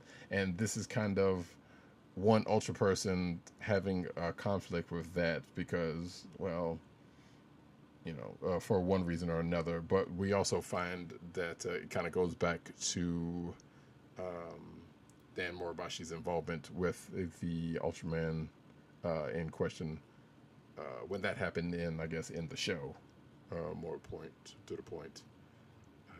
And then there's a backup story that has to do with some side characters and was probably going to play into something that's going to come in there, because there's apparently some Ultraman killers that are in the galaxy, and I suspect that's going to come into play in this book at some point. So we'll see how that goes. But this was written by Kyle Higgins and Matt Groom, art by David Tinto and David Lopez and Guri Hiri, color artist Espen Grendigen and KJ Diaz, and letters by VC's Ariana Mayer. Last book, which I don't have on my sheet, but nevertheless, I'm just gonna put this out here because I feel like you kind of have to at this point. I feel obligated. The book that seemingly never dies, Savage, all new, all different, Savage Avengers #2. It's actually all new, it's not all different, but anyway, it is written by, I didn't put the creative team on this one. That's funny. Let's see. Hold, please. It's weird because I thought I did. But basically, I'll just go ahead and say that the Deathlock that has been pursuing Conan, we come to find out that this is someone of note in the Marvel Universe, or at least a version of someone of note in the Marvel Universe. Let's just say from the Spider Realm. I'll put it that way. And we come to find out that he has a change of allegiance because a big bad comes and kind of swoop in on his kill after he kind of gets taken down. And I guess this is what opens up the next part of the story that is going to be told in this book. So the writer is David Pepose, art by Carlos Magno, color artist Espen Grendigen, and letters by VC's Travis Lanham. Like I said, they're still in the Hyborian Age. There's some conflict between a couple of members of the team over another member of the team, but they kind of come together to, one, try to take down Deathlock, which happens, but then they end up having to go after Conan, who's been swiped by someone who wants his body, or more to the point, his blood, not necessarily his body. But like I said, this kind of goes into the next part of the arc of this. And as a cliffhanger, something happens to a character, or whether it stays that way or not, who knows? And that, folks, is it for me. Clicks of the week. Clicks of the week incoming. We do have one. I don't know if Tim actually said anything, but I don't recall, but please I check. don't think he did. Yeah, I'm doing that right now. Let's see. But in the meantime, Dirt puts in his click for Hulk number 8. Interesting. I thought it was a kind of a downer in terms of the story, but if I recall, what PCN_Dirt told us is that he's glad that the story is finally over. Yep, pretty much. So yeah, I kind of fell off that that mini. I might go back and check it out now that this now that it's done with, but there was nothing really keeping me on that. Yeah, it's a mini event. There's only it's like a couple of crossover issues between Hulk and Thor. Right. Yeah, I don't see anything from Tim, so it sounds like, so I guess. Oh yeah, he said he hadn't read anything yet, so okay. At the time anyway. I guess right I at should the ask him time. again. That's okay. That's okay. All right. So, do you have candidates, or do you have a pick? I have candidates. Strange number. Okay, weird. Strange number 5 being one. Miss Marvel and Moon Knight being one. And did you like step out into traffic just now? No, that's actually that's why I thought it was done for a second, but my house is behind a road or behind a main road. Oh, okay. So. I thought it was wild. I was like, what just happened? What am I hearing? Is your newfangled mic that sensitive? Yeah, clearly this is as sensitive, if not more sensitive, than my old mic was. That's funny. I'm sorry to interrupt. Go ahead. No, you're good. But yeah, like I said, I think those are New Mutants number 28 actually, and Iron Cat. I think those are pretty much those. I did like Age of Spider-Verse, but like I said, it's, it is what it is for that. Mm-hmm. So those are pretty much my candidates. What about you? Unless you have yours. I'm in a tough spot because I liked a lot of stuff. I didn't love a lot of stuff. Right.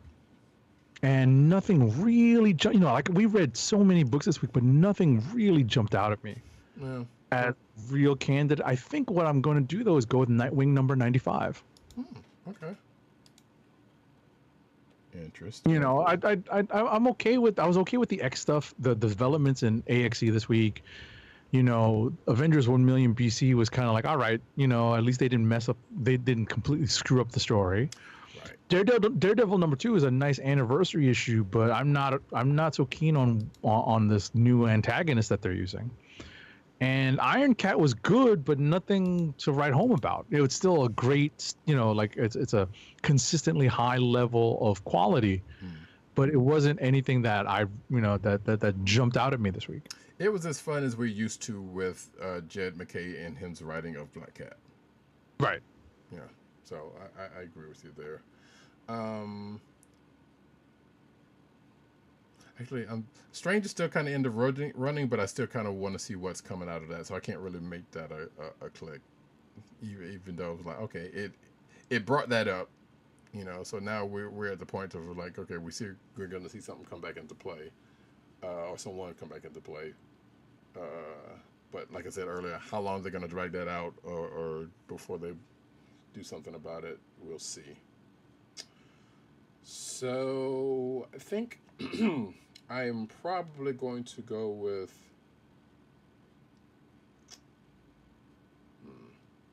I guess I'll go with Age of 70. Like they have some good stuff, but nothing like just really stands out.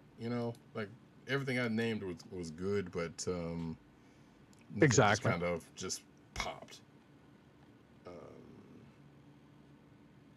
So I think I'm gonna go with Miss Marvel and Moon Knight number 1. That was fun. And with that, we are going to go into the news section, but first, an ad read. Our first ad read of the night is for Funko, Fun at First Sight. It's your home for exclusive collectibles such as their world-famous pop vinyl bobbleheads, apparel including t-shirts, hats, and socks, and brand merchandise such as their custom DIY pop figures, art books, and skateboards. And now the listeners of the Comic Book Chronicles can enjoy 10% off your entire purchase when shopping at Funko. To place your first order with 10% off and to help keep our show free for you, go to our network website at cspn.us. That's cspn.us. Then click on the Keep Our Podcasts free link at the top of the page. From there, scroll down to the Funko link and place your order. When you get to the checkout, put in the offer code SHOP10 for your 10% off discount. Funko through CSPN.us. Do it today. And now we get into the news.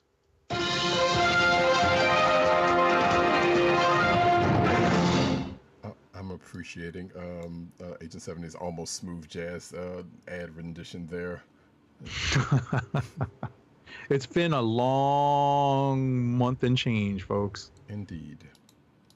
And with that, we get into the cinematic news. We're gonna, because there's a lot of news we're gonna get into kind of briefly. Dwayne Johnson says Black Adam needed his own script after reading the first Shazam script. I find that highly doubtful. I mean, I don't doubt he said that, but I'm like, I don't see how it's reading this one script think it makes you think that. Anyway, editorializing here, folks. Right, I was gonna say, I'm like, I'm not sure where Roddykat's going with this. Okay. Well, you know, it's him, and I'm like, sure, okay, that's really what you. I mean, I'm sure that is what you thought, but anyway, here's the quote. When the first draft of the movie came to us, it was a combination of Black Adam and Shazam, 2 origin stories in one movie. Johnson told Vanity Fair. Now that was the goal, so it wasn't a complete surprise. But when I read it, I knew in my gut. I just knew in my gut, we can't make this movie like this. We would be doing Black Adam an incredible disservice. It would have been fine for Shazam having 2 origin stories converge in one movie, but not good for Black Adam. I strangely find myself kind of agreeing with him, but not really. He just wanted his own movie. That's all it is. Exactly. The Rock's got to be The Rock. Exactly. Now, that being said, if they had done this and then say, hey, he's going to show up in a Shazam movie, then that would, you know, sure, I could see that a little bit more. But, and who's to say that still can't happen? But the way the Shazam movie, or at least the first one was, what's the point in putting him in it? to dampen the mood, I guess. I don't know. We'll see. Next up, though. Avatar: The Last Airbender co-creators Michael Dante DiMartino and Brian Konietzko have revealed that they tried to get Dwayne Johnson to voice a character in the beloved Nickelodeon series. A 2006 episode of Avatar: The Last Airbender titled The Blind Bandit sees the episode's namesake Toph Beifong facing off against the professional wrestler. I'm sorry? Beifong. Is it Beifong? Okay. Yeah. Beifong. Facing off against the professional wrestler called the Boulder, really, in an earth-bending competition. The character ended up being voiced by real-life wrestler Mick Foley, a.k.a. Mankind, a.k.a. just regular old Mick Foley. DiMartino and Konietzko originally wanted the Boulder to be played by none other than The Rock himself, of course. So here's the funny part about that. Is Mick Foley doing a pretty good Randy Savage?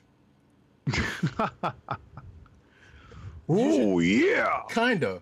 Like, it's pretty much that. Like, I hadn't seen the episode in a while, but it's pretty good. Like, I love that episode partly because of that, because of Toph is one of my favorite characters in that series. You should really watch Avatar. It's pretty good.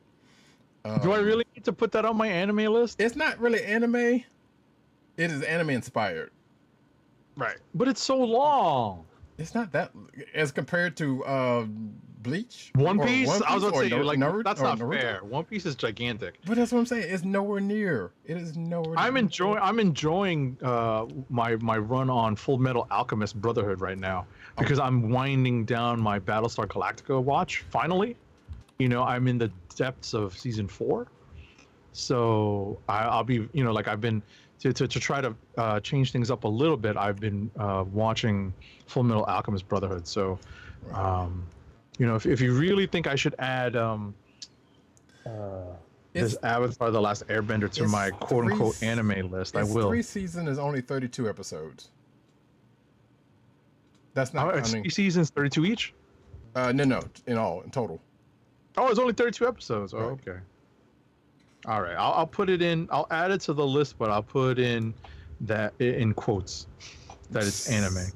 Well, yeah, there you go. Yeah, because it's more inspired than actually being anime, because it's it's a Western Right, thing. it's an American thing, right? Right. So, but yeah. So I'm not surprised that they wanted The Rock, but at the same time, I'm glad they didn't because, like I said, Mick Foley doing a pretty good Randy Savage impression was one of the highlights of that episode. Okay. So next up, though, Warner Brothers reportedly want to keep Leslie Grace as Batgirl in future film. Also, Kevin Feige sliding in her DMs after all that thing went down probably didn't hurt them saying that. Really? Well, so there was. Is that the rumor? No, it wasn't even a rumor. Rumor, It was a tweet that Kevin. I think it wasn't even a tweet. I think it was either Kevin Feige actually tweeted or there was a tweet from Kevin Feige to Leslie Grace talking about, "Hey, let's talk" or something like that. No. I kid you, because I was on the internet from it. It was like, yeah, because that was the joke, was that Kevin Feige was sliding in his DMs. He was not sliding into his DMs, into her DMs. That is. No, He was making a direct appeal. Exactly. No, but I'm saying it's not even sliding. There's no sliding. Right. He is making a direct, open appeal. Right, but that was a joke though. So yeah, but Right. No, I get that. Yeah. No, but like, it's misplaced humor because he's shooting his shot. That's the terminology that should be used. Hey, I wasn't gonna nitpick about that because one way or another, it was like I feel because this is when this came out, or reportedly came out shortly after that happening. So anyway, to the story, we all know what happened with the Batgirl stuff, and this is Warner Brothers saying that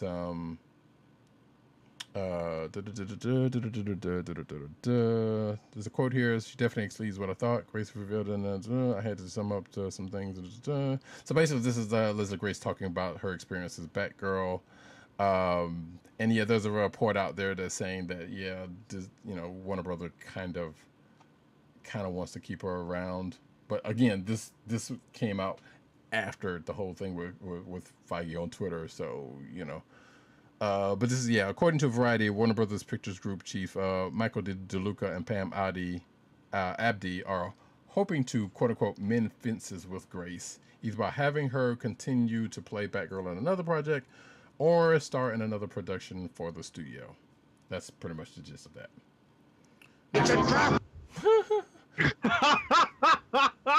I mean, you know what? They can remedy this by just putting the goddamn thing out. It pretty much was done. And we'll get to some other news later on that I'm going to be incensed about for a whole different... Go with Kevin Feige, ma'am.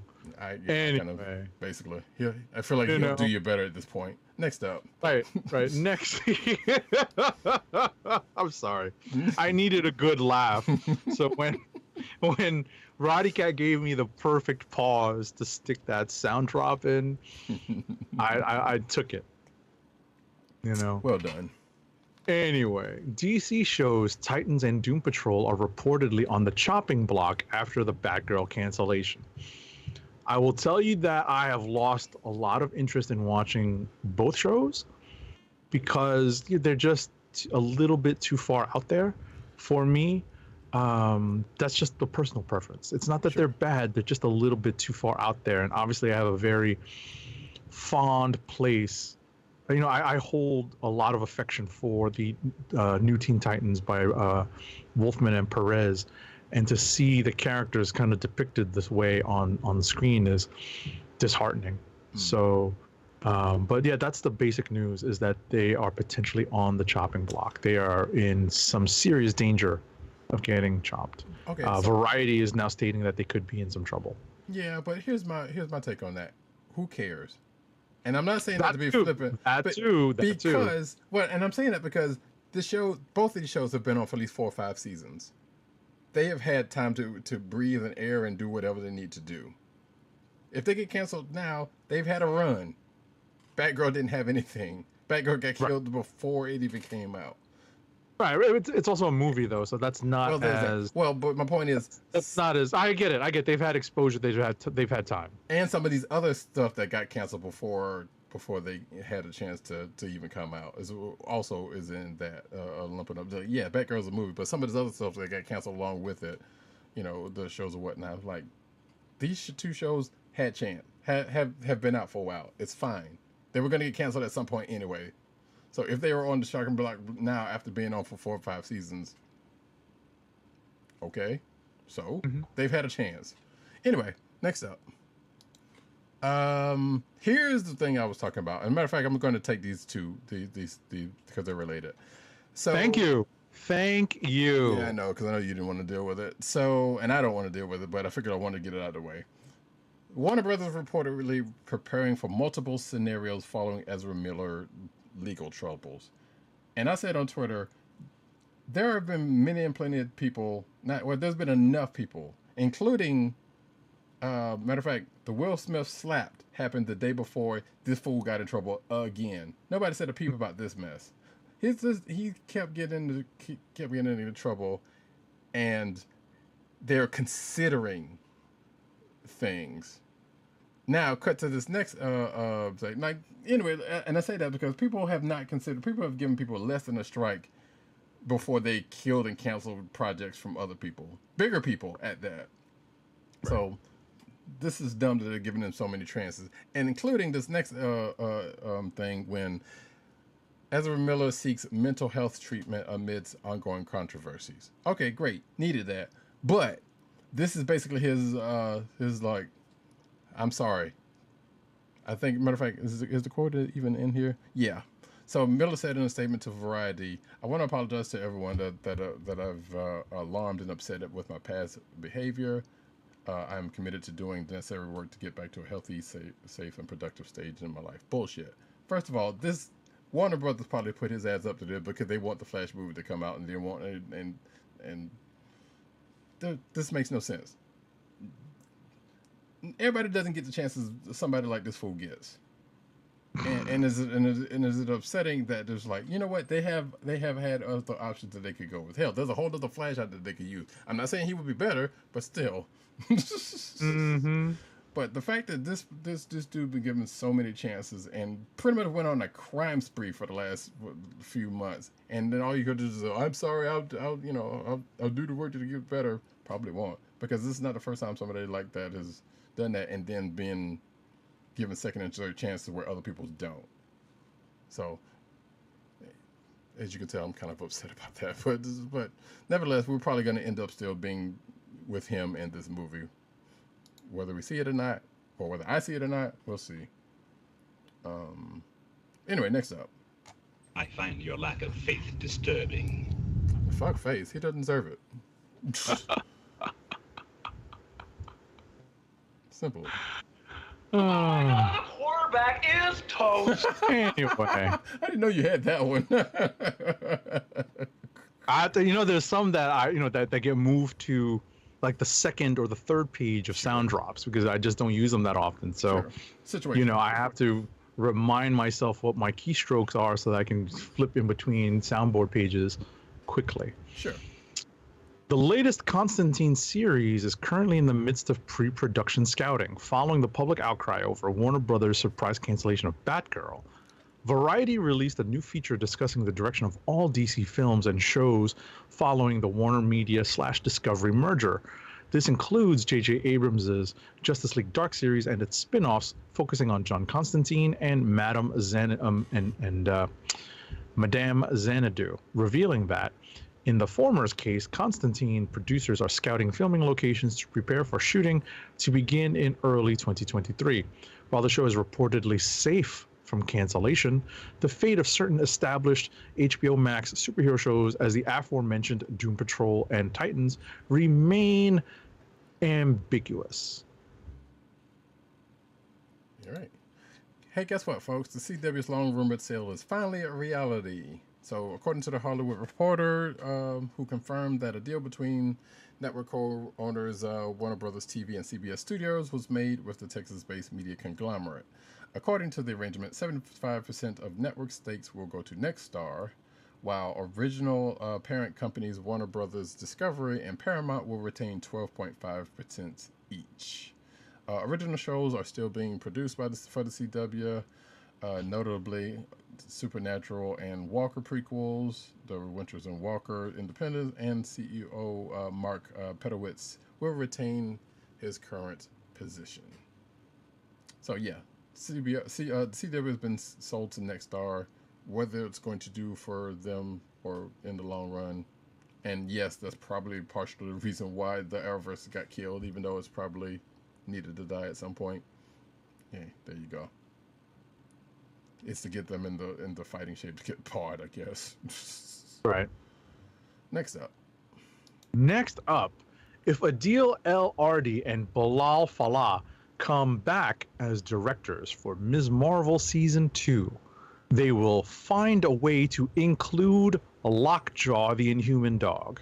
Speaking to IGN about the making of Ms. Marvel, Fallah affirmed, that is, two different words, Fallah affirmed that there's much more we can do with Kamala Khan, if Marvel Studios permits it. Of the Marvel hero's extensive comic material since her origin in 2014. 2014! yeah, Seems like yesterday, El already pointed to the Inhuman Canine Lockjaw, a regular Ms. Marvel comic book ally, as a good place to start. She has that big dog, he said, proclaiming that if there's another season or a movie, the big dog is going to have to be a big character in it. This article has one of my favorite panels of all time. Literally one of my favorite panels of all time. you can see it if you're watching the video version. Between, that depicts Ms. Marvel and Lockjaw. Yep. So, also worth noting, as a spoiler alert, as what Age of 70 knows, for Miss Marvel the show, she has been teased to be a mutant. Lockjaw is an Inhuman. Right. So, what they're going to do with that? I mean, obviously there's probably ways around that, but and there probably will be if they are able to do it. But that is kind of a thing that, at the very least, for people like us, would need to be addressed. Right. I mean, there's that. They'd have to come up with something creative if they intend on keeping the origins clean and separate. But it'd be interesting to see how they incorporate in the humans. Right. The concept still exists in the MCU. That's we know that. It's all a matter of whether or not they're going to go forward with it, other than cameos. I mean, it exists within the realm of Agents of S.H.I.E.L.D., not necessarily the MCU. Other than movies. Black Bolt. Well, yeah, but even that, we still don't know how they're going to play that. Right. That's what I'm saying. But that's literally one of the most recognizable in humans. Oh, I so agree. humans exist. It's just a matter of how they're going to be treated in the mainstream MCU as opposed to the multiverse of the MCU. Now, that being said, they could do the same. Well, they could pretty much, and I would hate if they did this, they could make Black Bolt a mutant some kind of way. Maybe. And Listen, that could be a distinct possibility. And they could do the same thing with Lockjaw. It's like, hey, because Lockjaw in the books is an Inhuman who looks like a dog. He's not necessarily a dog. He just looks like a dog. No. You got to read that Saladin Ahmed mini. Wait, He's a dog. He is. They read on that. Yeah. Oh, did He's they? a dog. Yeah. Huh. That Black Bolt mini is excellent. You remember when I was reading it? That was almost always a click of the week for me. Right. Huh. Okay. Yeah, I wanted to check that out. Read 'Cause, that. Yeah, I didn't know they had pretty read sure- that. I'm pretty sure in that miniseries they confirmed it, or if not, if you read it and there is no actual confirmation, you could Google it as opposed to it's up to you how you want to do it. But I'm pretty sure it was in that miniseries they confirmed that he is in fact a dog. Interesting. Okay. Well, it still doesn't go against what I was about to say in that they could still make him a mutant. Right. So. And probably go with what I said. It was that he was a person, but he's a mutant power made into a dog or something. I don't know, something silly like that. Regardless, next up, She-Hulk's Tatiana Maslany told Kevin Feige she needs her own Avengers team. So yeah, the actor has told Age of 70's favorite phrase, Marvel Studios president Kevin Feige, that she wants to lead an A-Force movie. So I guess she must have been putting in some work if she knows about A-Force. Yeah. It's one of the more recent series that featured her. Right. That featured She-Hulk. Yeah. But I mean, I don't know. She could have just kept to Souls and Slots runs, and and Savage Hero, whose creative team I can't remember at this point. But anyway, she was asked if she wanted to see the Jade Giant to step into her comic book role as a leader in the MCU, and she says yes, yes, yes, yes.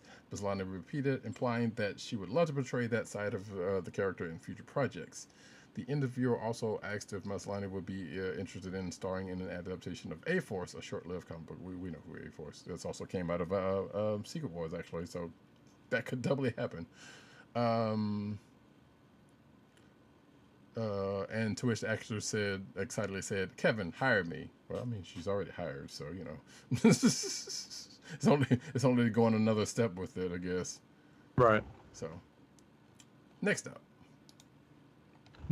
up, Tim Roth, who will reprise his role as Emil Blonsky, the Abomination in She-Hulk Attorney at Law, revealed how it felt working with Mark Ruffalo in the upcoming Marvel series compared to the Incredible Hulk movie star who played Bruce Banner, Edward Norton.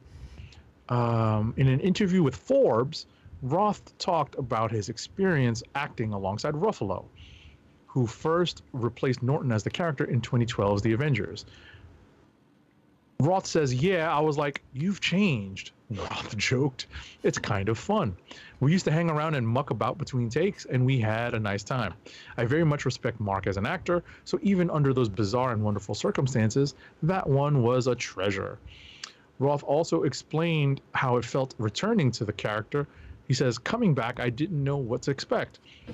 But once I started shooting on it, I didn't know how to go about my business, and it was a bit disconcerting." Okay. Interesting. I know not much was said about Norton, but there have been reports about Edward Norton in the past that we don't necessarily need to go. Right. Bottom line is, the report is that he's generally on the difficult side to work with. Right. So, and not surprised. Who doesn't like Mark Ruffalo at this point? He's been still pretty good so far. She-Hulk may have dropped an Easter egg for Marvel's rumored World War Hulk. We kind of talked about that when we talked about She-Hulk, so there's no need to really go back on that again. But shout out to Tim for writing up the article about it. Next up. Sorry.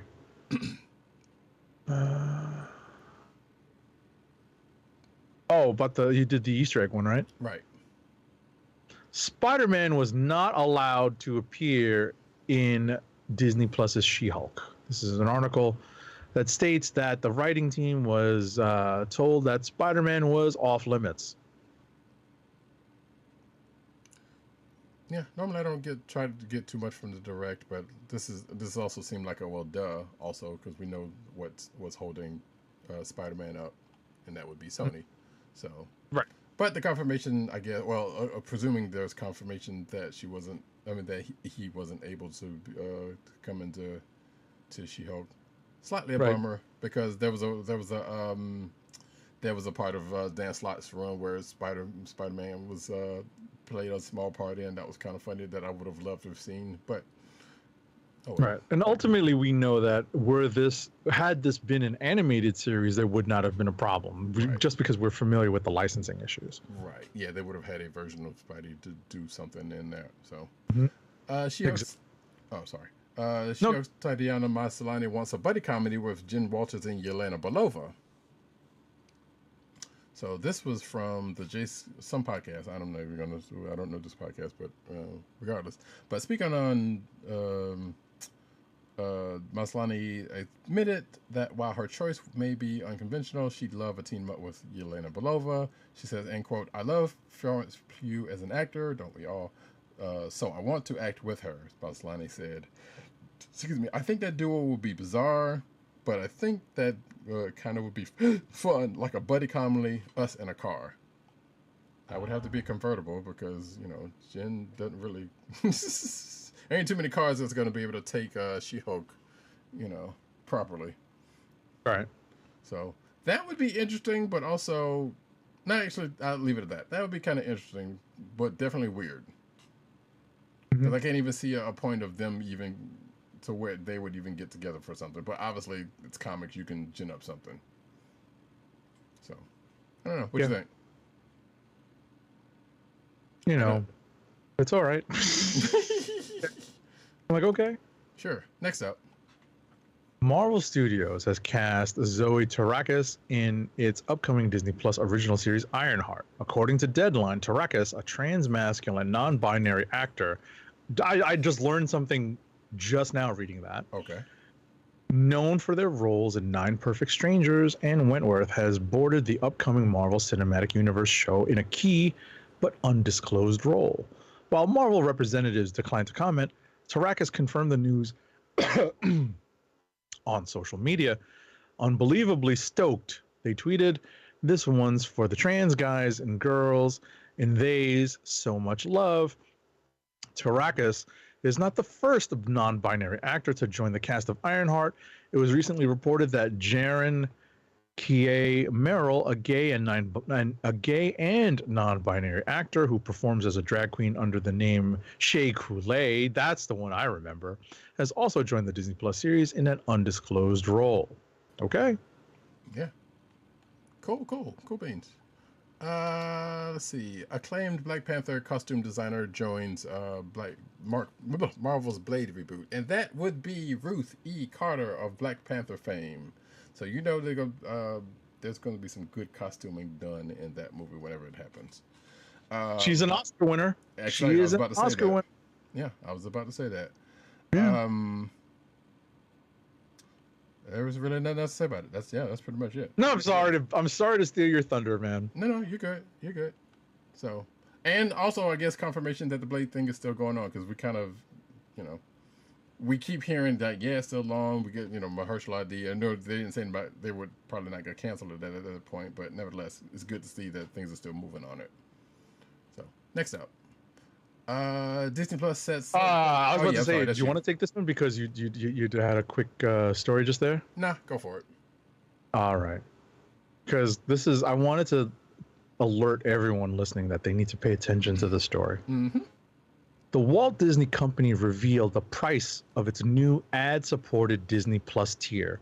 The company announced that its cheaper ad-supported tier will launch December 8th of this year in the U.S. It's going to be called Disney Plus Basic. The new plan that will include ads will run $7.99 per month. The current tier without ads, which currently carries the $7.99 month price tag, will rebrand as Disney Plus Premium and bump up to $10.99 a month. For those who elect to get Disney Plus Basic, they can expect about 4 minutes of ads per hour, broken up into 15 and 30-second spots. Disney also announced some price changes for its other streaming services. On October 10th, the price of Hulu with ads will jump from $6.99 to $7.99 per month, with the ad-free tier changing from $12.99 to $14.99. The Disney bundle in the U.S., which includes Hulu with ads, Disney Plus without ads, and ESPN Plus, will increase $1 to $14.99 per month, and blah blah blah. I'm waiting for the yearly price increase. Yeah, there is that, and because I have the yearly, I'm like, all right, so this won't affect me now, but there will be a change soon. Yeah, and whether they're going to change. So obviously, this is more of a Hulu model going forward.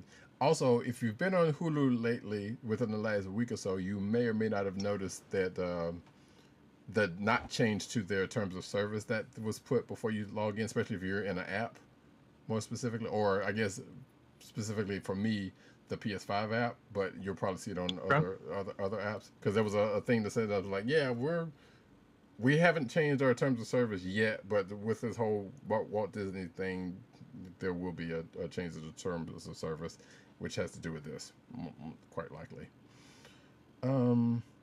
Yeah, it's a thing.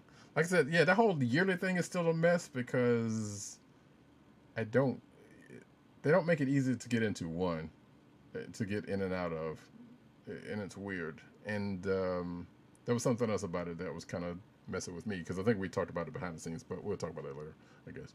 Next up, though, Disney's D23 Expo full schedule reveals plans for Marvel, Lucasfilm, and more. And I think I will go ahead and take the next one after this also, because it's also related. So D23 is coming up. Friday, September the 9th is when it starts, and this article goes through the lineup of the whole weekend. You can also go to D23 site for the full schedule of events about that. So there is that. Also, Chadwick Boseman, Kristen Bell, and more to be honored as Disney legends at D23. So, let's see. Ahead of the 2022 version of D23 Expo, which will kick off next month, the Walt Disney Company has confirmed the 14 honorees that will be acknowledged as Disney legends during their special event. Among those confirmed to be awarded the honor will be much of the Frozen cast, including Kristen Bell, Josh Gad, Jonathan Groff, and Indina Menzel. Plus the late great Chadwick Boseman. As an addition, not of the Frozen cast. Unless he was in it, I don't know about it, but I don't think so. Either way, Disney awards each of their Disney legends with a 2-foot stall bronze sculpture with a bronze hand prints displayed in the Disney Legends Plaza, also of the company's Burbank headquarters. So yeah, there's a full list of honorees attached to this article, which I won't go into, but there's some people a bunch of people Next up, Prey director Dan Trachtenberg spoke with Digital Spy, and he explained how he wanted to preserve the look and feel of the original space creature from the 1987 classic starring Arnold Schwarzenegger. So we're speaking about Predator. Unlike that film and its sequels, he wanted to make the character in the upcoming prequel, in the current prequel, more than just a man-sized threat. Yeah. So this is where I say I've just recently watched that Prey movie. I enjoyed it a good bit.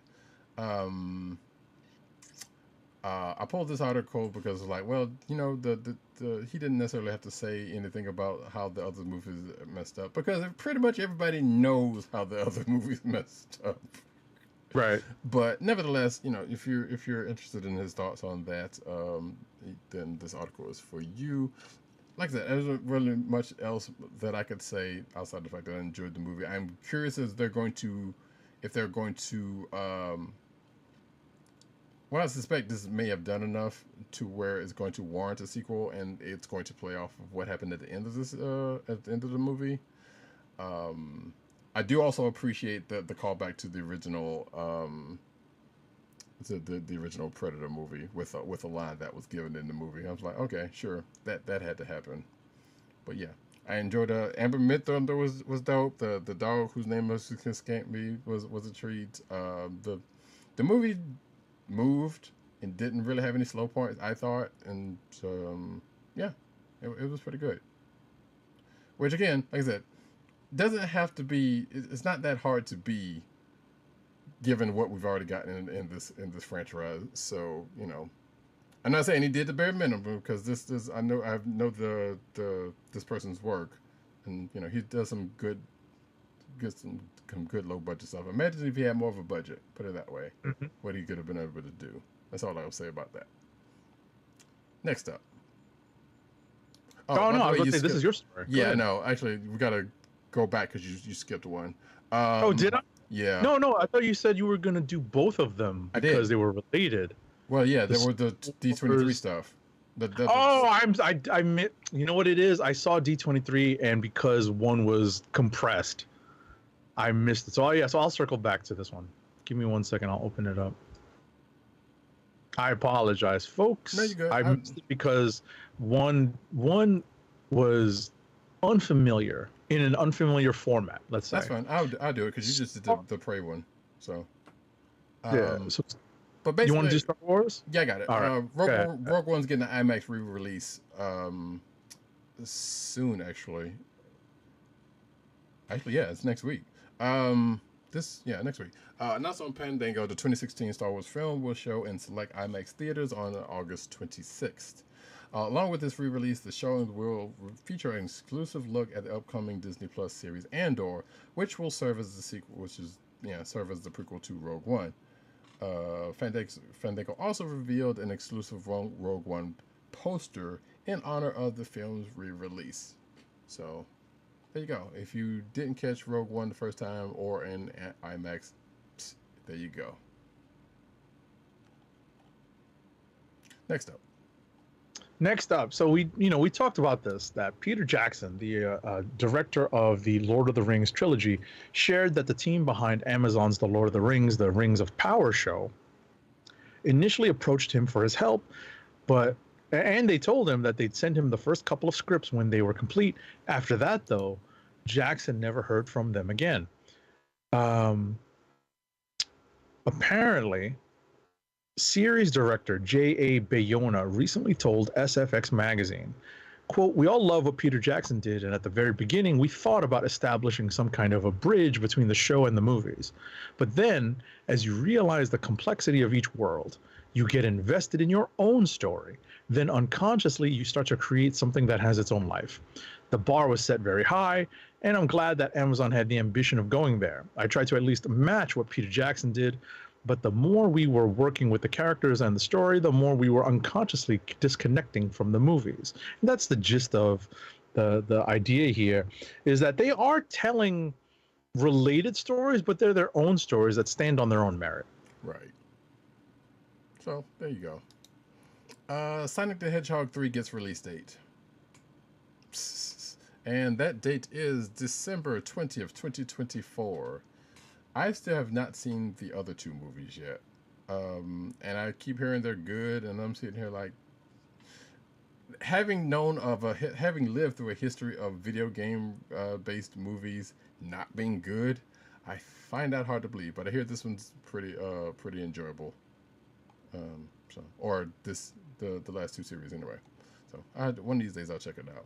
But yeah, new Sonic movie. Bring your rings. Next up. John Wick Chapter 4 director Chad Stahelski said that at the moment, the future of the franchise is secured. In an interview with Collider, Stahelski was asked about the possibility of John Wick 5. According to the director, the future of the John Wick franchise, which stars Keanu Reeves as the titular action hero, is ultimately up to the studio Lionsgate. As of right now, it is the studio's full intention to continue the franchise.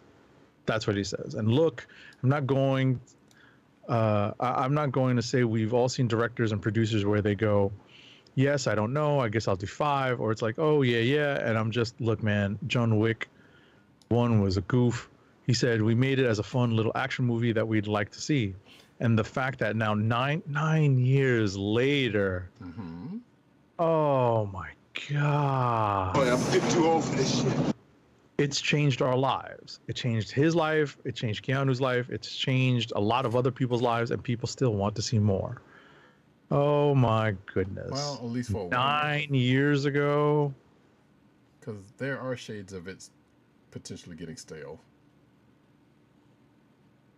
Well, it's not like they're going to continue it with the John Wick character. They might do spin-offs. That's the key.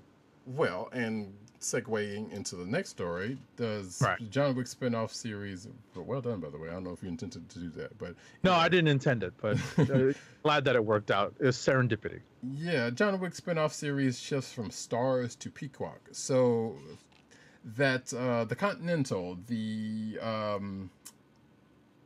I guess it was supposed to be a prequel. Yeah, the prequel to the John Wick movies that is done in series form was at Stars, now it's going to be at Peacock, which is also slightly weird because if I'm not mistaken, the John Wick movies are leaving Peacock soon.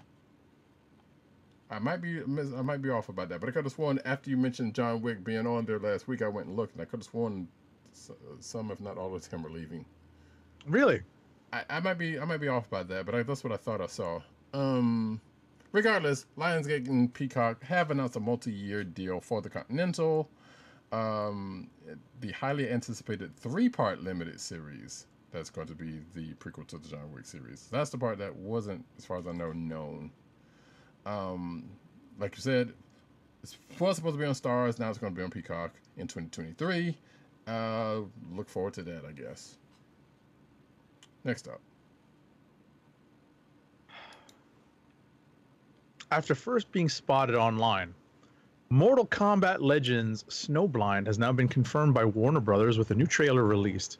The new Mortal Kombat movie, it's animated, I presume, is the latest in a series of animated movies within the fighting game universe and stars Kenshi, the Mortal Kombat fighter that's been playable periodically throughout the games.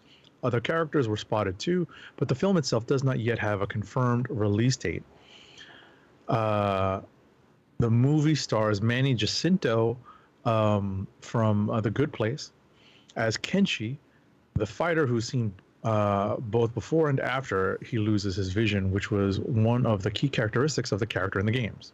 Okay. And actually, no, there is an update in this article about when it comes out. Comes directly to digital and Blu-ray on October 11th. Okay, I see it now. Yeah, and also those Mortal Kombat Legends, they've all been, all three of those, well, actually, wait, it's two. I think it's two outside of this one, have been animated. So I've been meaning to check those out. Next up, though, IDW announces 5 separate comics to television adaptation deals. So we talked about one such deal, which I don't think was a part of this, but just happened to come out after we talked about that other deal. So, oh no, it is a part of it. The 5 series development deals are with the aforementioned Anima, which was what we talked about last week, Cartoon Network Studios, HBO Max, Universal Content Productions, Universal International Studios, and Warner Brothers Television to develop television series based on IDW Publishing and Top Shelf Productions, graphic novels, and comics. Let's see. Anything of note coming out here? The originals.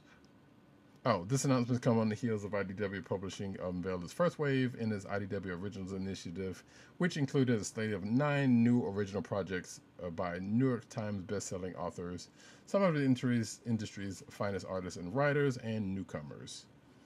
So the originals began to drop last month with the release of Snyder's Dark Places Wildfire. And of course, that is one of the books being developed into an on-screen series, in addition to 4 others that this article goes into, which I will not, because one was already mentioned last week, so it's only 3 then. Next up. So we're in Anime Corner now. We are.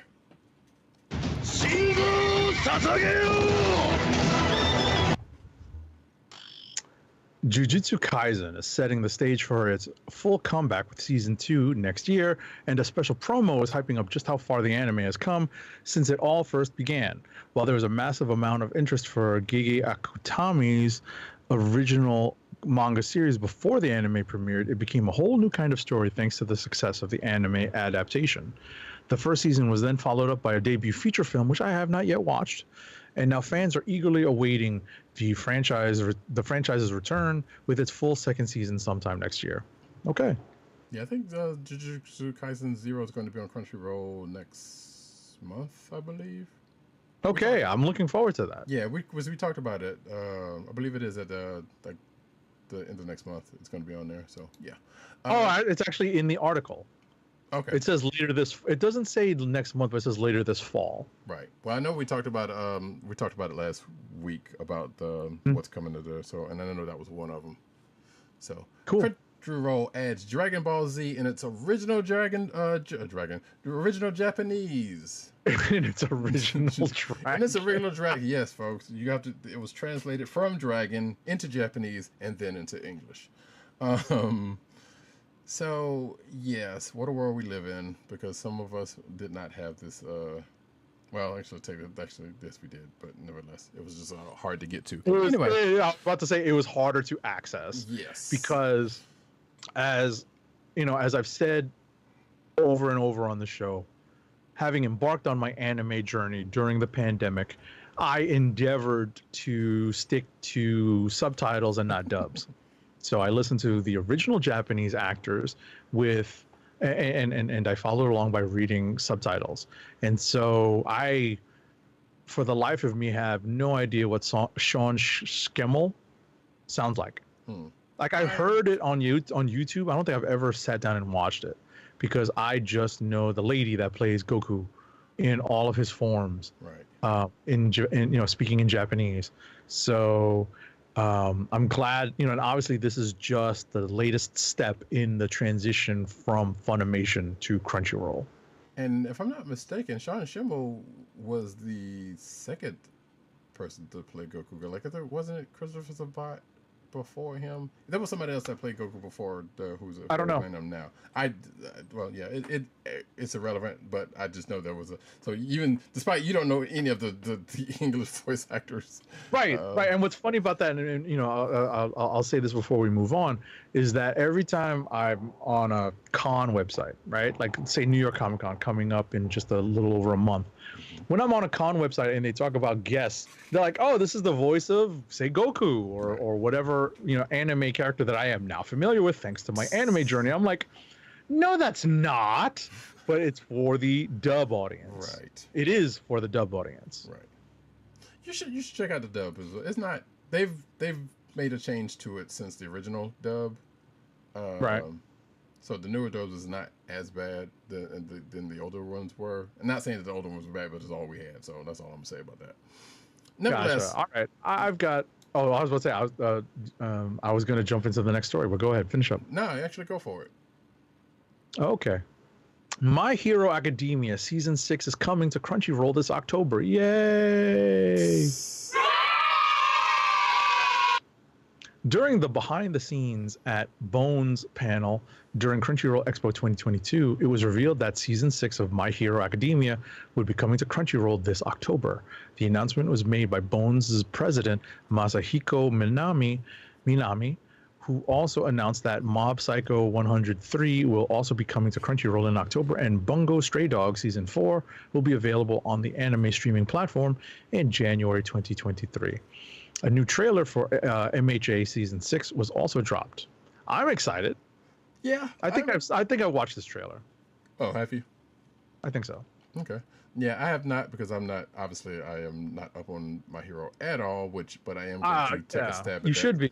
Yeah, I'm gonna take a stab at that pretty soon, actually. One thing to note, which I think I may have it in the clickbait section. Studio Bones is obviously. Studio Bones is famous for My Hero Academia, but I think the article I may have in, if not this week's clickbait section or last week's, tells of where they first got notice from. And I'll just go ahead and say it. It was Full Metal Alchemist Brotherhood, which I know Agent 70 is now watching. So that's right. I was about to say my setup just froze. I'm not sure what Roddykat just said. Oh, I basically said that Studio Bones were the same folks who cut their teeth on helping out with Full Metal Alchemist Brotherhood, which you're watching. Oh, okay. Gotcha. Okay. Yeah, that's where people started taking note of them, if I'm not mistaken. So, I have an article in the clickbait section that says as much. So, yeah, there you go. All right. Studio Bones still doing good work, great work. Soccer anime Blue Lock sets an October 8th kickoff with new visual trailer. And with new visual and trailer. So it's another soccer anime, not unlike another one that is about to be mentioned. But so yeah, Saturday, October 8th is the premiere of this here new anime. Does it say when and or if it's going to be on Crunchyroll? But there's it goes through the cast here if you're so inclined. And the manga that it's based on, that's the source. It's not. It doesn't say whether it's going to be on Crunchyroll. But given that I got this article from Crunchyroll, pretty safe to say that it's going to. Oh yeah. Crunchyroll will simulcast Intense Sports series this October. So yeah, it is definitely going to be on Crunchyroll when simulcast. So which means probably the day after it appears. Mm-hmm. Next up. Haikyu is currently celebrating its 10th anniversary of the anime series that has easily become one of the most popular sports anime of all time. The manga has already come to a close, and it has come out that the official Twitter account for Haikyu shared a new teaser for a final set of 2 movies of the franchise, and that's going to be the close of the anime adaptation. And with the manga series having ended, there are quite a few events for these movies to cover when it comes to the events that took place during the fourth season's conclusion. I'm excited. I can't wait to see this. The Haikyu manga ended in 2020, but there's still plenty of things for these two movies to cover. So I'm looking forward. Listen to Hinata on the way out of this story.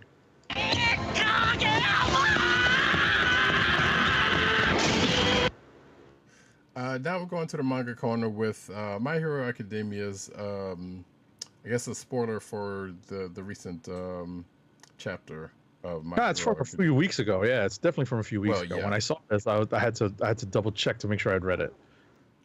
Yeah, but it's recent. So apparently, chapter 352 is in order, and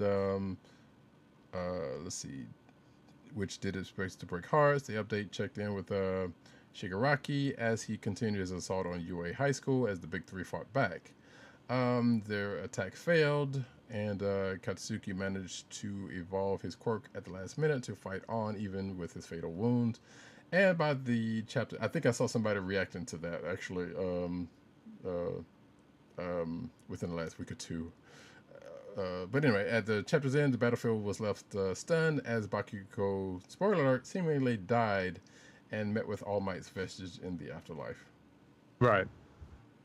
So. Right. And in related news, in the following article is that, asked the question, is Bakugo connected to One for All?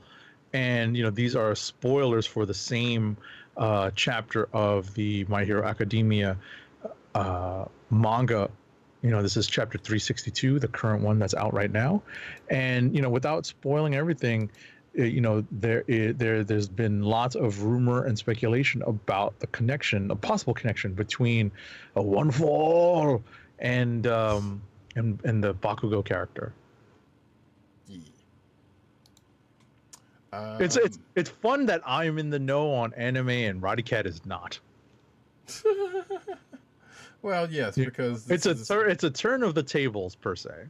In a way, sure. My Hero Academia, Spy X Family, and more rank upon the New York Times August bestseller list. The 31st chapter of My Hero Academia ranked number 5. The first volume of Spy X Family ranked number 8. The third volume of Kaiju number 8 at number 9.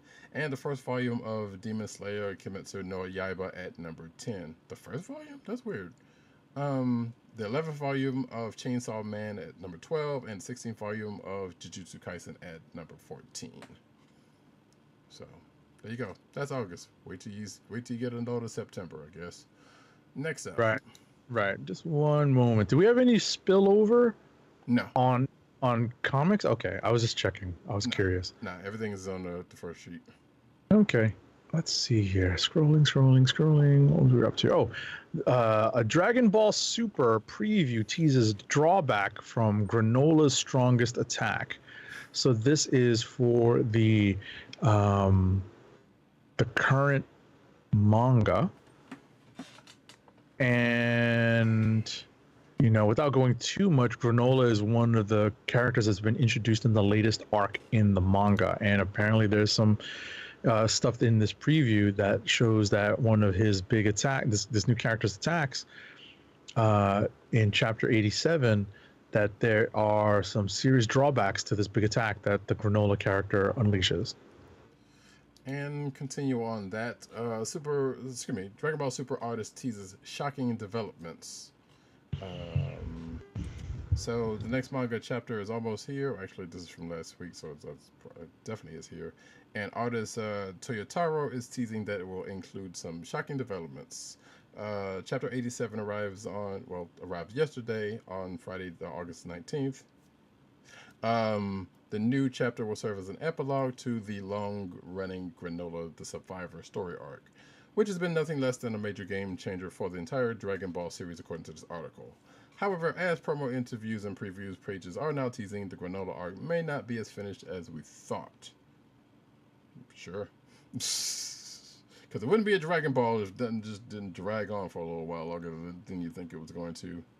Not saying you don't love it, I'm saying. Anyway, won't go too far into this, but basically it says that the August issue Will 2 have some shocking developments that might even surpass last issue's excitement level, according to the mangaka. Next up. Okay, in different anime and manga news, Yu Yu Hakusho is in the midst of celebrating its 30th anniversary, and it's coming back in a huge way with some cool new Nendoroid toy collectible figures. And Roddykat will, I think, no, I don't see any pictures. I think you have to click through to see the pictures. No, that's one. Yeah, there's some. Okay. There's Kurama, looks like Yusuke and Kuwabara in various states of being finished on this link. Was that EA?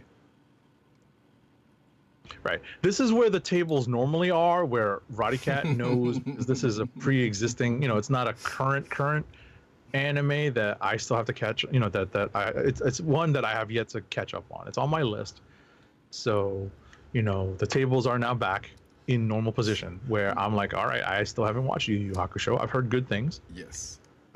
I am, yes, I being one of those people who told him this, and I'm actually revisiting Yu Yu Hakusho. I love that series. It's good, really good. Anywho,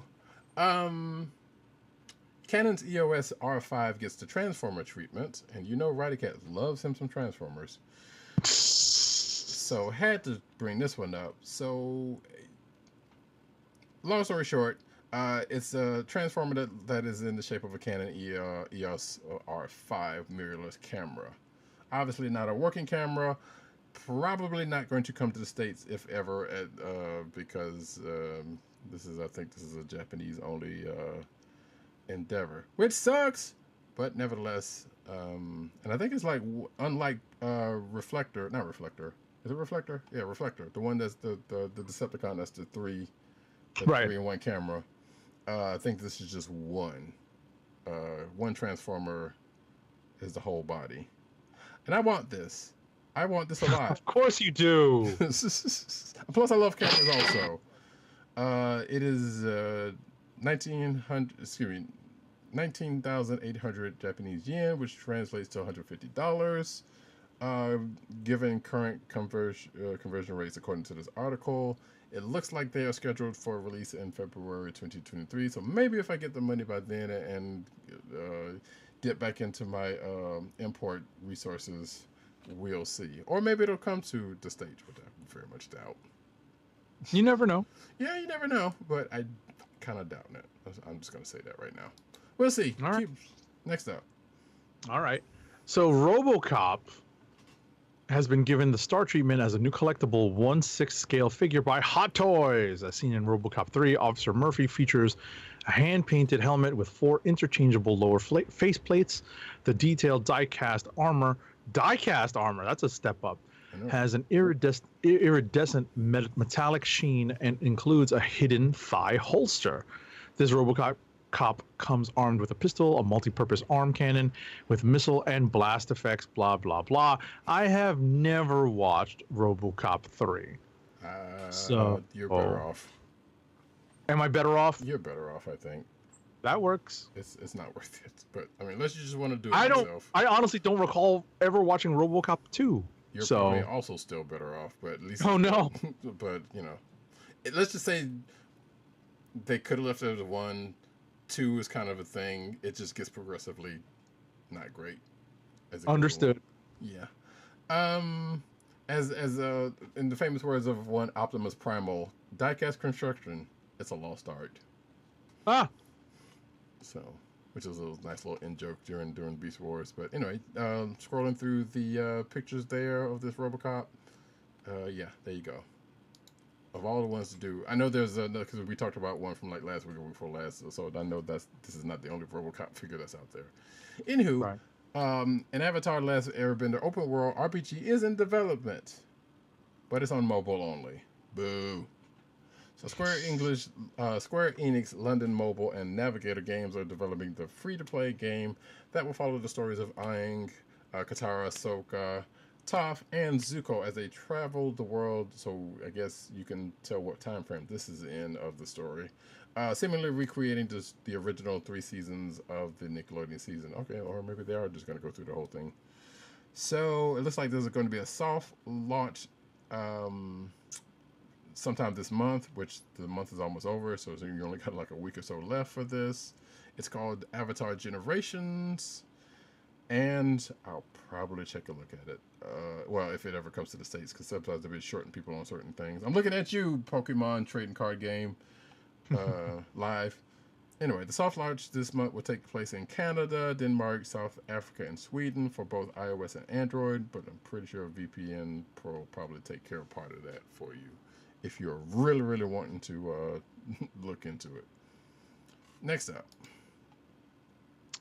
WizKids, this is coming out of Gen Con. Is it Gen Con or Gen Con? Gen Con, as I've always said. Okay, Gen Con 2022. Coming out of that convention, WizKids will release Marvel Rock Paper Heroes, a new board game into retail on September 22nd, 2022. The game involves players entering the Danger Room with 8 different X-Men as a training session. Marvel Rock Paper Heroes is a reimagining of Rock, Paper, Scissors, and represents the deployment of mutant abilities from the heroes. Players earn points by using their techniques to overcome hazards and reach the controls of the Danger Room. The player who has the most points at the end of the training session wins the game. The game box has a bunch of parts, and it will retail for $19.99. It's for 3 to 4 players and ages 12 and up, and plays in about 30 minutes. That's a weird reskinning of Rock Paper Scissors. You know, who knew it had variants? More Spider-Man Across the Spider-Verse variants. Speaking of, hinted at by merch. So kind of spoilerish for the next Spider-Man movie, Spider-Man animated movie specifically. It looks like there's some merch including Spider-Ham, Spider-Punk, Spider-Man 2099, and Miles Morales, and according to this, either 60 Spider-Man, 60 Spidey or Spider-Man, which is the Japanese Spider-Man. But according to this merch, it sounds like the origin of 2099 might be close to reveal, to be close to the comic version of 2099, I guess. Which we know 2099 is going to show up in the next film anyway, so I guess that's something of note. And Spider-Punk was the one that I guess is kind of a spoiler because I don't think that was a known issue, a known variant in the new movie. But it makes sense because why he's getting so much play now. Next up. Marvel Comics recently launched a new take on the iconic comic event Civil War in Peach Momoko's Demon Wars, The Iron Samurai. So there is an upcoming next chapter called Demon Wars Shield of Justice. So that's going to drop in November, and it's actually going to drop on November 11th. The comic is written and illustrated by Peach Momoko and co-scripted by Zach Davison. Okay. I've not read any of those Peach Momoko books, but hey. Right. But if there's people that love it, they keep coming out with them. Apparently. Marvel's heroes compete in their own quote-unquote Squid Game in new Murderworld series. Folks, Murderworld is the original Squid Game. Don't you ever forget it. Yeah, for real. Anyway, back in 2012, the Villainous Arcade truly showcased how dangerous he can be when he forced young heroes to compete in his Murderworld games in Avengers Arena series, which I totally forgot about that. Now he's setting his sights on the adult Marvel heroes. The publisher, that being Marvel, announced Murderworld, the 5-part series of one-shots from writer Jim Zub and Ray Fox that will, quote-unquote, plunge readers into the darkest depths of Arcade's Murderworld, the classic location that's caused mayhem in the Marvel Universe for decades. The games begin in November with the Murderworld Avengers, drawn by Jethro Morales, and sports cover by Paco Medina, which you can see here in the article. So, next up. All right. Marvel will explore the Mad Titan Thanos' unsettling past and Thor's future death in an upcoming Thanos Death Notes one-shot. It comes from writers J. Michael Straczynski, there's a name I haven't seen associated with Marvel in a long time, Tarun Grunbeck, Kyle Starks and Christopher Cantwell, artist Andrea DeVito, Ron Lim, Trevor Foreman, and more, and cover artist Andrea Sorrentino. Releasing in November, Thanos Death Notes spins out of Donny Cates and Nick Klein's Thor run and sees the God of Thunder attempt to prevent a terrible vision of his death, which involves Thanos. And if you were reading Thor, and I was, and I remember this, which involves Thanos wielding an Infinity Stone powered Mjolnir. The synopsis, I'm not going to read into the synopsis, but that's the bottom line. If you've been keeping up with that, it's interesting that it's not Kate's doing it, but it's a bunch of different writers. Indeed. I guess you wonder when they were going to bring that back up, or if they were going to bring this back up, huh? Right. Yeah. Marvel introduced frightening new War Machine Venom variants. This is spoilers for Spider-Punk #4, speaking of, which introduces these new versions of Venom and War Machine to the Marvel Universe. Spider-Punk #4 comes from writer Cody Ziegler, aka co-writer of the Marvel She-Hulk show. Artist Justin Manson, and color artist Jim Charalampidis. Hope I pronounced that right. And letterers by VC's Travis Lanham. So it kind of goes into what the issue is about, which I won't go into, but basically it has something to do with Taskmaster and Norman Osborn and some Venom symbiotes, or some form of Venom symbiote. Next up, Iron Man is going to begin a new era this December. Writer Jerry Duggan and artist Juan Frigeri will kick off a new run of Iron Man in his solo title that will bring Tony Stark to his darkest depths, only to rise greater than ever before. Invincible Iron Man will follow Christopher Cantwell's thought-provoking run on the title that will conclude in November's Iron Man #750. So that's a big anniversary issue. Yeah, well timed too. Yeah. So now we know who's going to pick up after Cantwell's run. Speaking of picking up after runs, a new era of Fantastic Four begins with Ryan North and Eben Coelho. So this November, Marvel's first family will kick off their next great adventure in Fantastic Four #1, an all-new series from the aforementioned creative team. The issue will also feature 2 covers by superstar artist Alex Ross, because of course. Apparently, according to this quote from Ryan North, I wanted to do these smaller self-contained stories in the vein of 60s Star Trek, where they go down to a planet, find a weird thing, fix a weird thing, and move on. Having these 4 widows roll into town where there's a mystery or problem or some sci-fi thing, solve the problem, and then move on struck me as a very interesting idea. Interesting way to position the Fantastic Four and tell stories that would feel fresh and not like a retread of what we've seen before. Also, I guess cutting back, so it says that he also says that I had the advantage that Dan Slott's run went super huge. North said in an interview with Entertainment Weekly. In the most recent arc of the Reckoning War, which I won't get into that because that's still kind of ongoing, but it doesn't really say anything spoilery. But basically, it's going to start off with separate members of the team. So it looks like the first couple of issues are going to be with the Thing and Alicia. Then the next one's going to be with Sue, or excuse me, the next one's going to be with Johnny, Human Torch, and then it kind of goes through the various members of the team from there, with being Sue and Reed, I guess. So. Mm-hmm. There's that. And there's a cover, the Alex Ross cover, if you want to check that out right there. Next up. In some sad news, Tom Palmer, one of the last comic book creators left from Marvel's 1960s heyday, recently passed away at the age of 80. Palmer is best known for 2 iconic stints inking Neil Adams on both the Avengers and the X-Men in the late 60s, early 70s, plus a long and award-winning run with Gene Colan on Tomb of Dracula, and a more than decade-long stint as finisher on the Avengers in the 80s and 90s. That's where a lot of us saw him.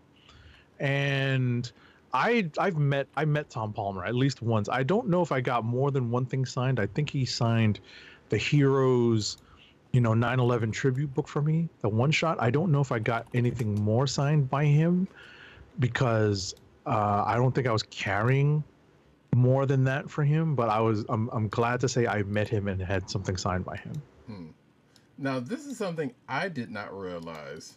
So, one of the, which at this time I wasn't really didn't know too much about the creative teams. I just like the stories as well known. The Avengers 273, which is the 25th anniversary issue of the Avengers, did the art on. Apparently, the cover that was done by him, and I guess this is true because I saw it on the internet, but from another comic creator, that the reference for the Black Knight was him, since he drew it. It was basically a self-portrait that he drew as the Black Knight. So that picture you're seeing right now is Tom Palmer art of him doing a self-sketch of himself as the Black Knight. Okay. Yeah. So yeah, I don't think it says here what he passed from though. If it does, it doesn't matter. He'll be missed either way. Because I remember some of his work, even if I don't remember his name. Like this particular run of the Avengers was definitely one that I was reading at the time. So right, he was mostly doing inks on it, and he was a freelance inker pretty much up until the end. Right. So, it's like he had like a somewhat heavy hand inking. So I definitely recognized his finishes. Right. Next up. Star Wars reveals upcoming Hidden Empire event. I think we talked about this earlier, featuring Kira, which is weird because the last one was featuring her. So anyway, last year marked the return of Kira following her debut in 2018 solo Star Wars story, thanks to a number of different comic book titles, with the titles, comma. Thank you. Punctuation is important, folks. With the upcoming Star Wars Hidden Empire event set to be the conclusion of her return. The 5-issue Hidden Empire comes from writer Charles Soule and artist Stephen Cummings, which will close out the trilogy of titles that focused on her return. Given the sprawling nature of the overall franchise, we shouldn't expect this to be the last time we'll see Kira, according to this article. So, there you go. And that's going to start in November, looks like. Which I think, yeah, Star Wars 26 seems to be starting to lay seeds of that, from what I read. Next up. The breakout series Radiant Black from Image Comics has had its fair share of twists and turns. So this is a story about what's happening in Radiant Black number 16, and without spoiling too much, the character went through a superhero rite of passage. Yeah, neither one of us are reading. I think Tim said he was going to start it at some point, but I don't think he had. I read it in its earliest stages, and I fell off just because we have so much to read. Right. It got a little, like there was like a divergent. There's like a tie-in book. I think it was like Radiant Red. Was it Red or something like that? Or yeah, there's a couple of them actually, and that was like the last one, if I'm not mistaken. Yeah. Right. So I just lost track, but it was interesting up at the beginning. So right. it might be worth revisiting. Yeah, I'm thinking about it. Like, I know he came off of Power Rangers to do that, and he's also kind of co-writing that Ultraman book. So I think he went from doing Power Rangers to doing his own Power Rangers-esque superhero book, which was kind of funny. Okay. Guerrilla co-founder Jamie Hewlett explores his comic roots with Fu Action, Silver Jubilee art book from Z2 Comics. So yeah, if you know who Jamie Hewlett is, I just pretty much told you if you didn't know. But yeah, not a lot of people. Well, some people know, I'm sure, that he began his career as an illustrator for comics. Tank Girl famously was his, and Shade the Changing Man, which was, I think, the original creation. I mean, that's a DC book, but he was on that regardless. Did some other stuff, co-founded the Gorillas, and you can see his art style all over that, all over them. And I guess he's come back to comics with an art book. As you can see here, as I'm scrolling through the article, looking for the date this is coming out, and which only says November 2022. So if you're a fan of his art, go check that out. Next up.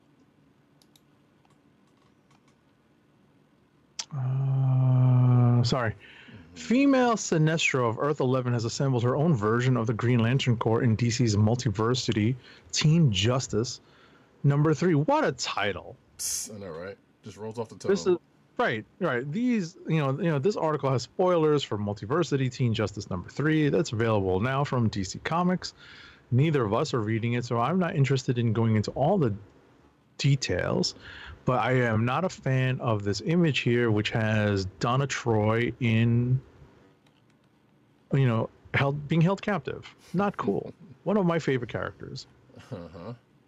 Oh shoot! I wish I had moved this. Actually, never mind. Nah, we'll keep it where it is. But, it's Poison Ivy's solo series scores a second arc from DC. So, DC announced that the Poison Ivy series, written by Gia Wilson and Marcio Takara, is getting another 6 issues following the completion of the first 6 issues.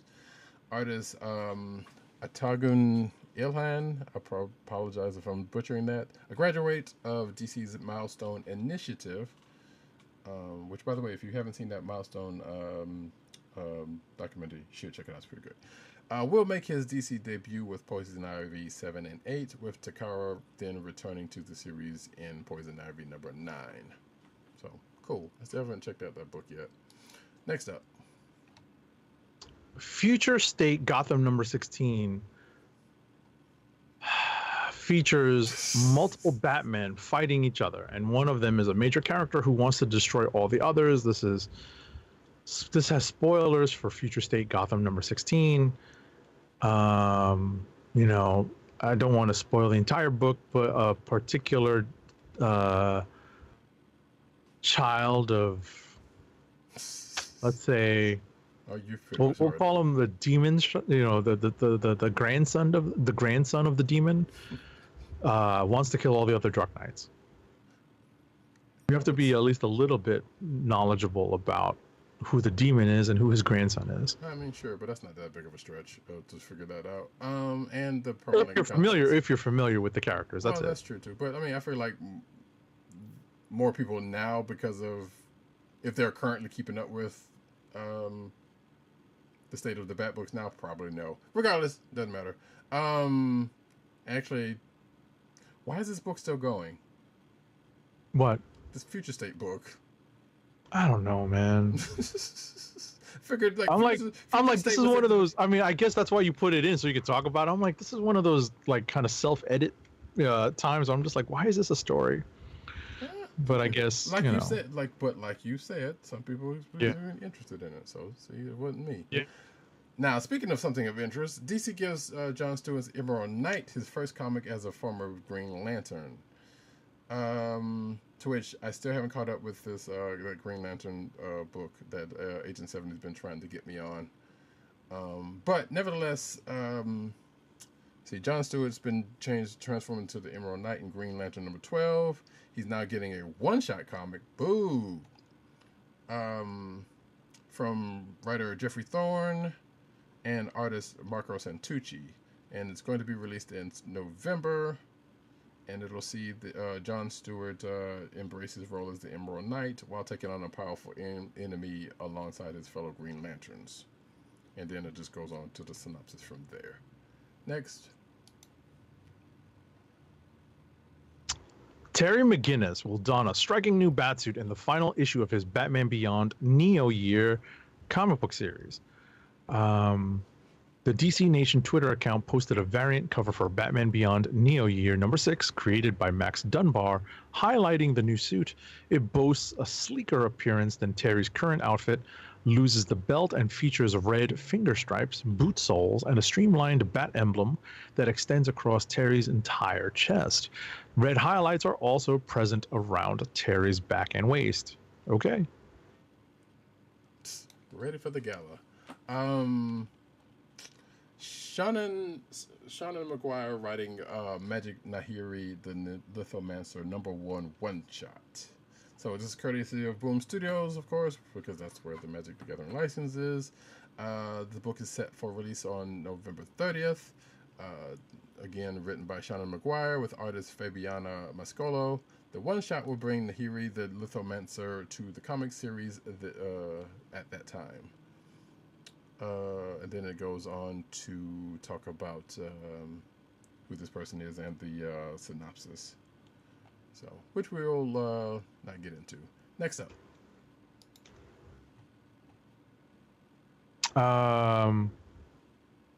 Wow.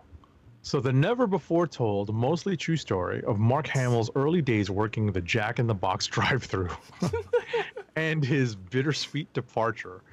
The return of Mark Hamill is a story of fate, friendship, and redemption, decades in the making. It's also totally free. Yes, you can get a digital or physical comic totally for free from Jack in the Box. Shipping takes about 5 to 10 business days, but this is your chance to get a pretty quirky comic. Yeah, and you can see the cover right there of a slightly grizzled Mark Hamill working at a Jack in the Box. Do you have Jack in the Box down by you? Not close, no. Matter of fact, I don't know if there's even one in the state, because I know the nearest one that I know of is in Charlotte, which is like an hour away, and again, not in the state. I was about to say, this is not a New York thing, although if I Google it, I'm kind of curious. Right. I know there's a Jack in the Box I used to hit every time I went to Heroes Con, whether on the way or up there, so that's the only one that I know of. Right. So, but yeah, I'll probably go to the digital route if I check it out. But although the physical copy might be worth something at some point in the maybe near future. Right. So there are locations in South Carolina and North Carolina. Yeah, I know about North Carolina. I didn't know about South Carolina. And probably South Carolina has Jack in the Box locations in Easley, Greenville, Rock Hill, Simpsonville, and Spartanburg. Okay. All at the fringes, mostly at the fringes of the state. That's great. Which fringes? The north side or the east side? Or the west side, that is? West, yes. The west side, okay. Yeah, because Greenville's on the border of Georgia, and like I said, there's the Charlotte one, but that's North Carolina technically. Gotcha. And I'm sorry. Go ahead. No. I was thinking about where Easley is, but either way, it doesn't matter. Right, I can absolutely confirm this is not a Northeast thing. Yes, yeah. Like I said, the only one that I know of is in I guess that's more of an out western, midwestern thing. I guess. Yeah. Yeah, I closed the website, but yeah, that's pretty much it. It's west and Midwest. Yeah, because that's the only places that I knew of before finding that one, that there being a Jack in the Box. So. But that's pretty much it for the books. There is one more story, variant corner story about Miles Morales and America Chavez about having a variant series for Hispanic Heritage Month. So there is that. Artist Leonardo Romero crafts a collection of special variant covers for Latin heroes in honor of Hispanic Heritage Month. And that is next month, actually, if you were curious about when that is. And there's going to be a new installment of Marvel's Voices also around that time. I'm not even going to pronounce the title, the co-title of it. I probably could, but I won't. So yeah, next month, folks. That's it.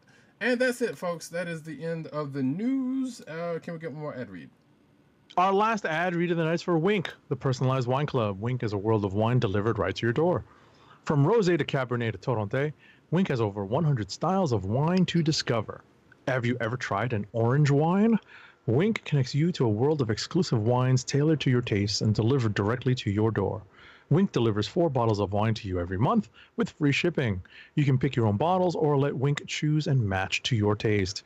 It doesn't cost a thing to become a member, and you can skip or cancel anytime. And now the listeners of the Comic Book Chronicles can enjoy an exclusive discount of $20 off your first order. To place your first order with $20 off and to help keep our show free for you, go to our network website at cspn.us/wink. That's cspn.us/WINC. Wink wines through CSPN. Do it today.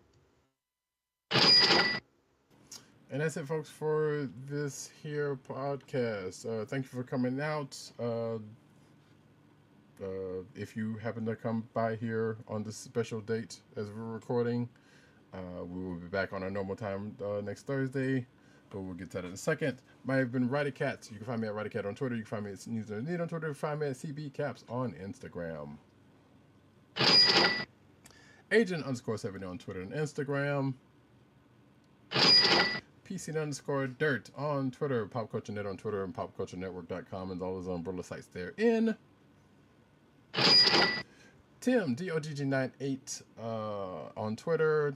You can also find him at The Click Nation on Twitter. You can also find him at TheClickNation.com. You can also find him writing his face off over at comicbook.com. You can also find this here podcast on the Coastal Lizard Podcast Network, the CSPN.us. Do it today. You can also find us on your podcast perusal place of choice, whether it be Google Play, Apple iTunes, aka Apple Podcasts, Spotify, or the Coastal Lizard Podcast Network SoundCloud page. Make sure to click like and subscribe and hit the notification button for when we put out new episodes and all the 5-star reviews. You can also find this recording, like I said, normally every Thursday night, 9:30-ish p.m. Eastern Standard Time on The Click Nation, the YouTube channel. That is youtube.com/TheClickNation. That's TheKliqNation, all one word. And twitch.tv/Comic Book Chronicles. Again, click like and subscribe. All right, folks, we'll see you next week with another great show, She-Hulk Episode 2, and a whole bunch of good comics and good stuff. And with that, this has been the Comic Book Chronicles. Peace. Peace 1.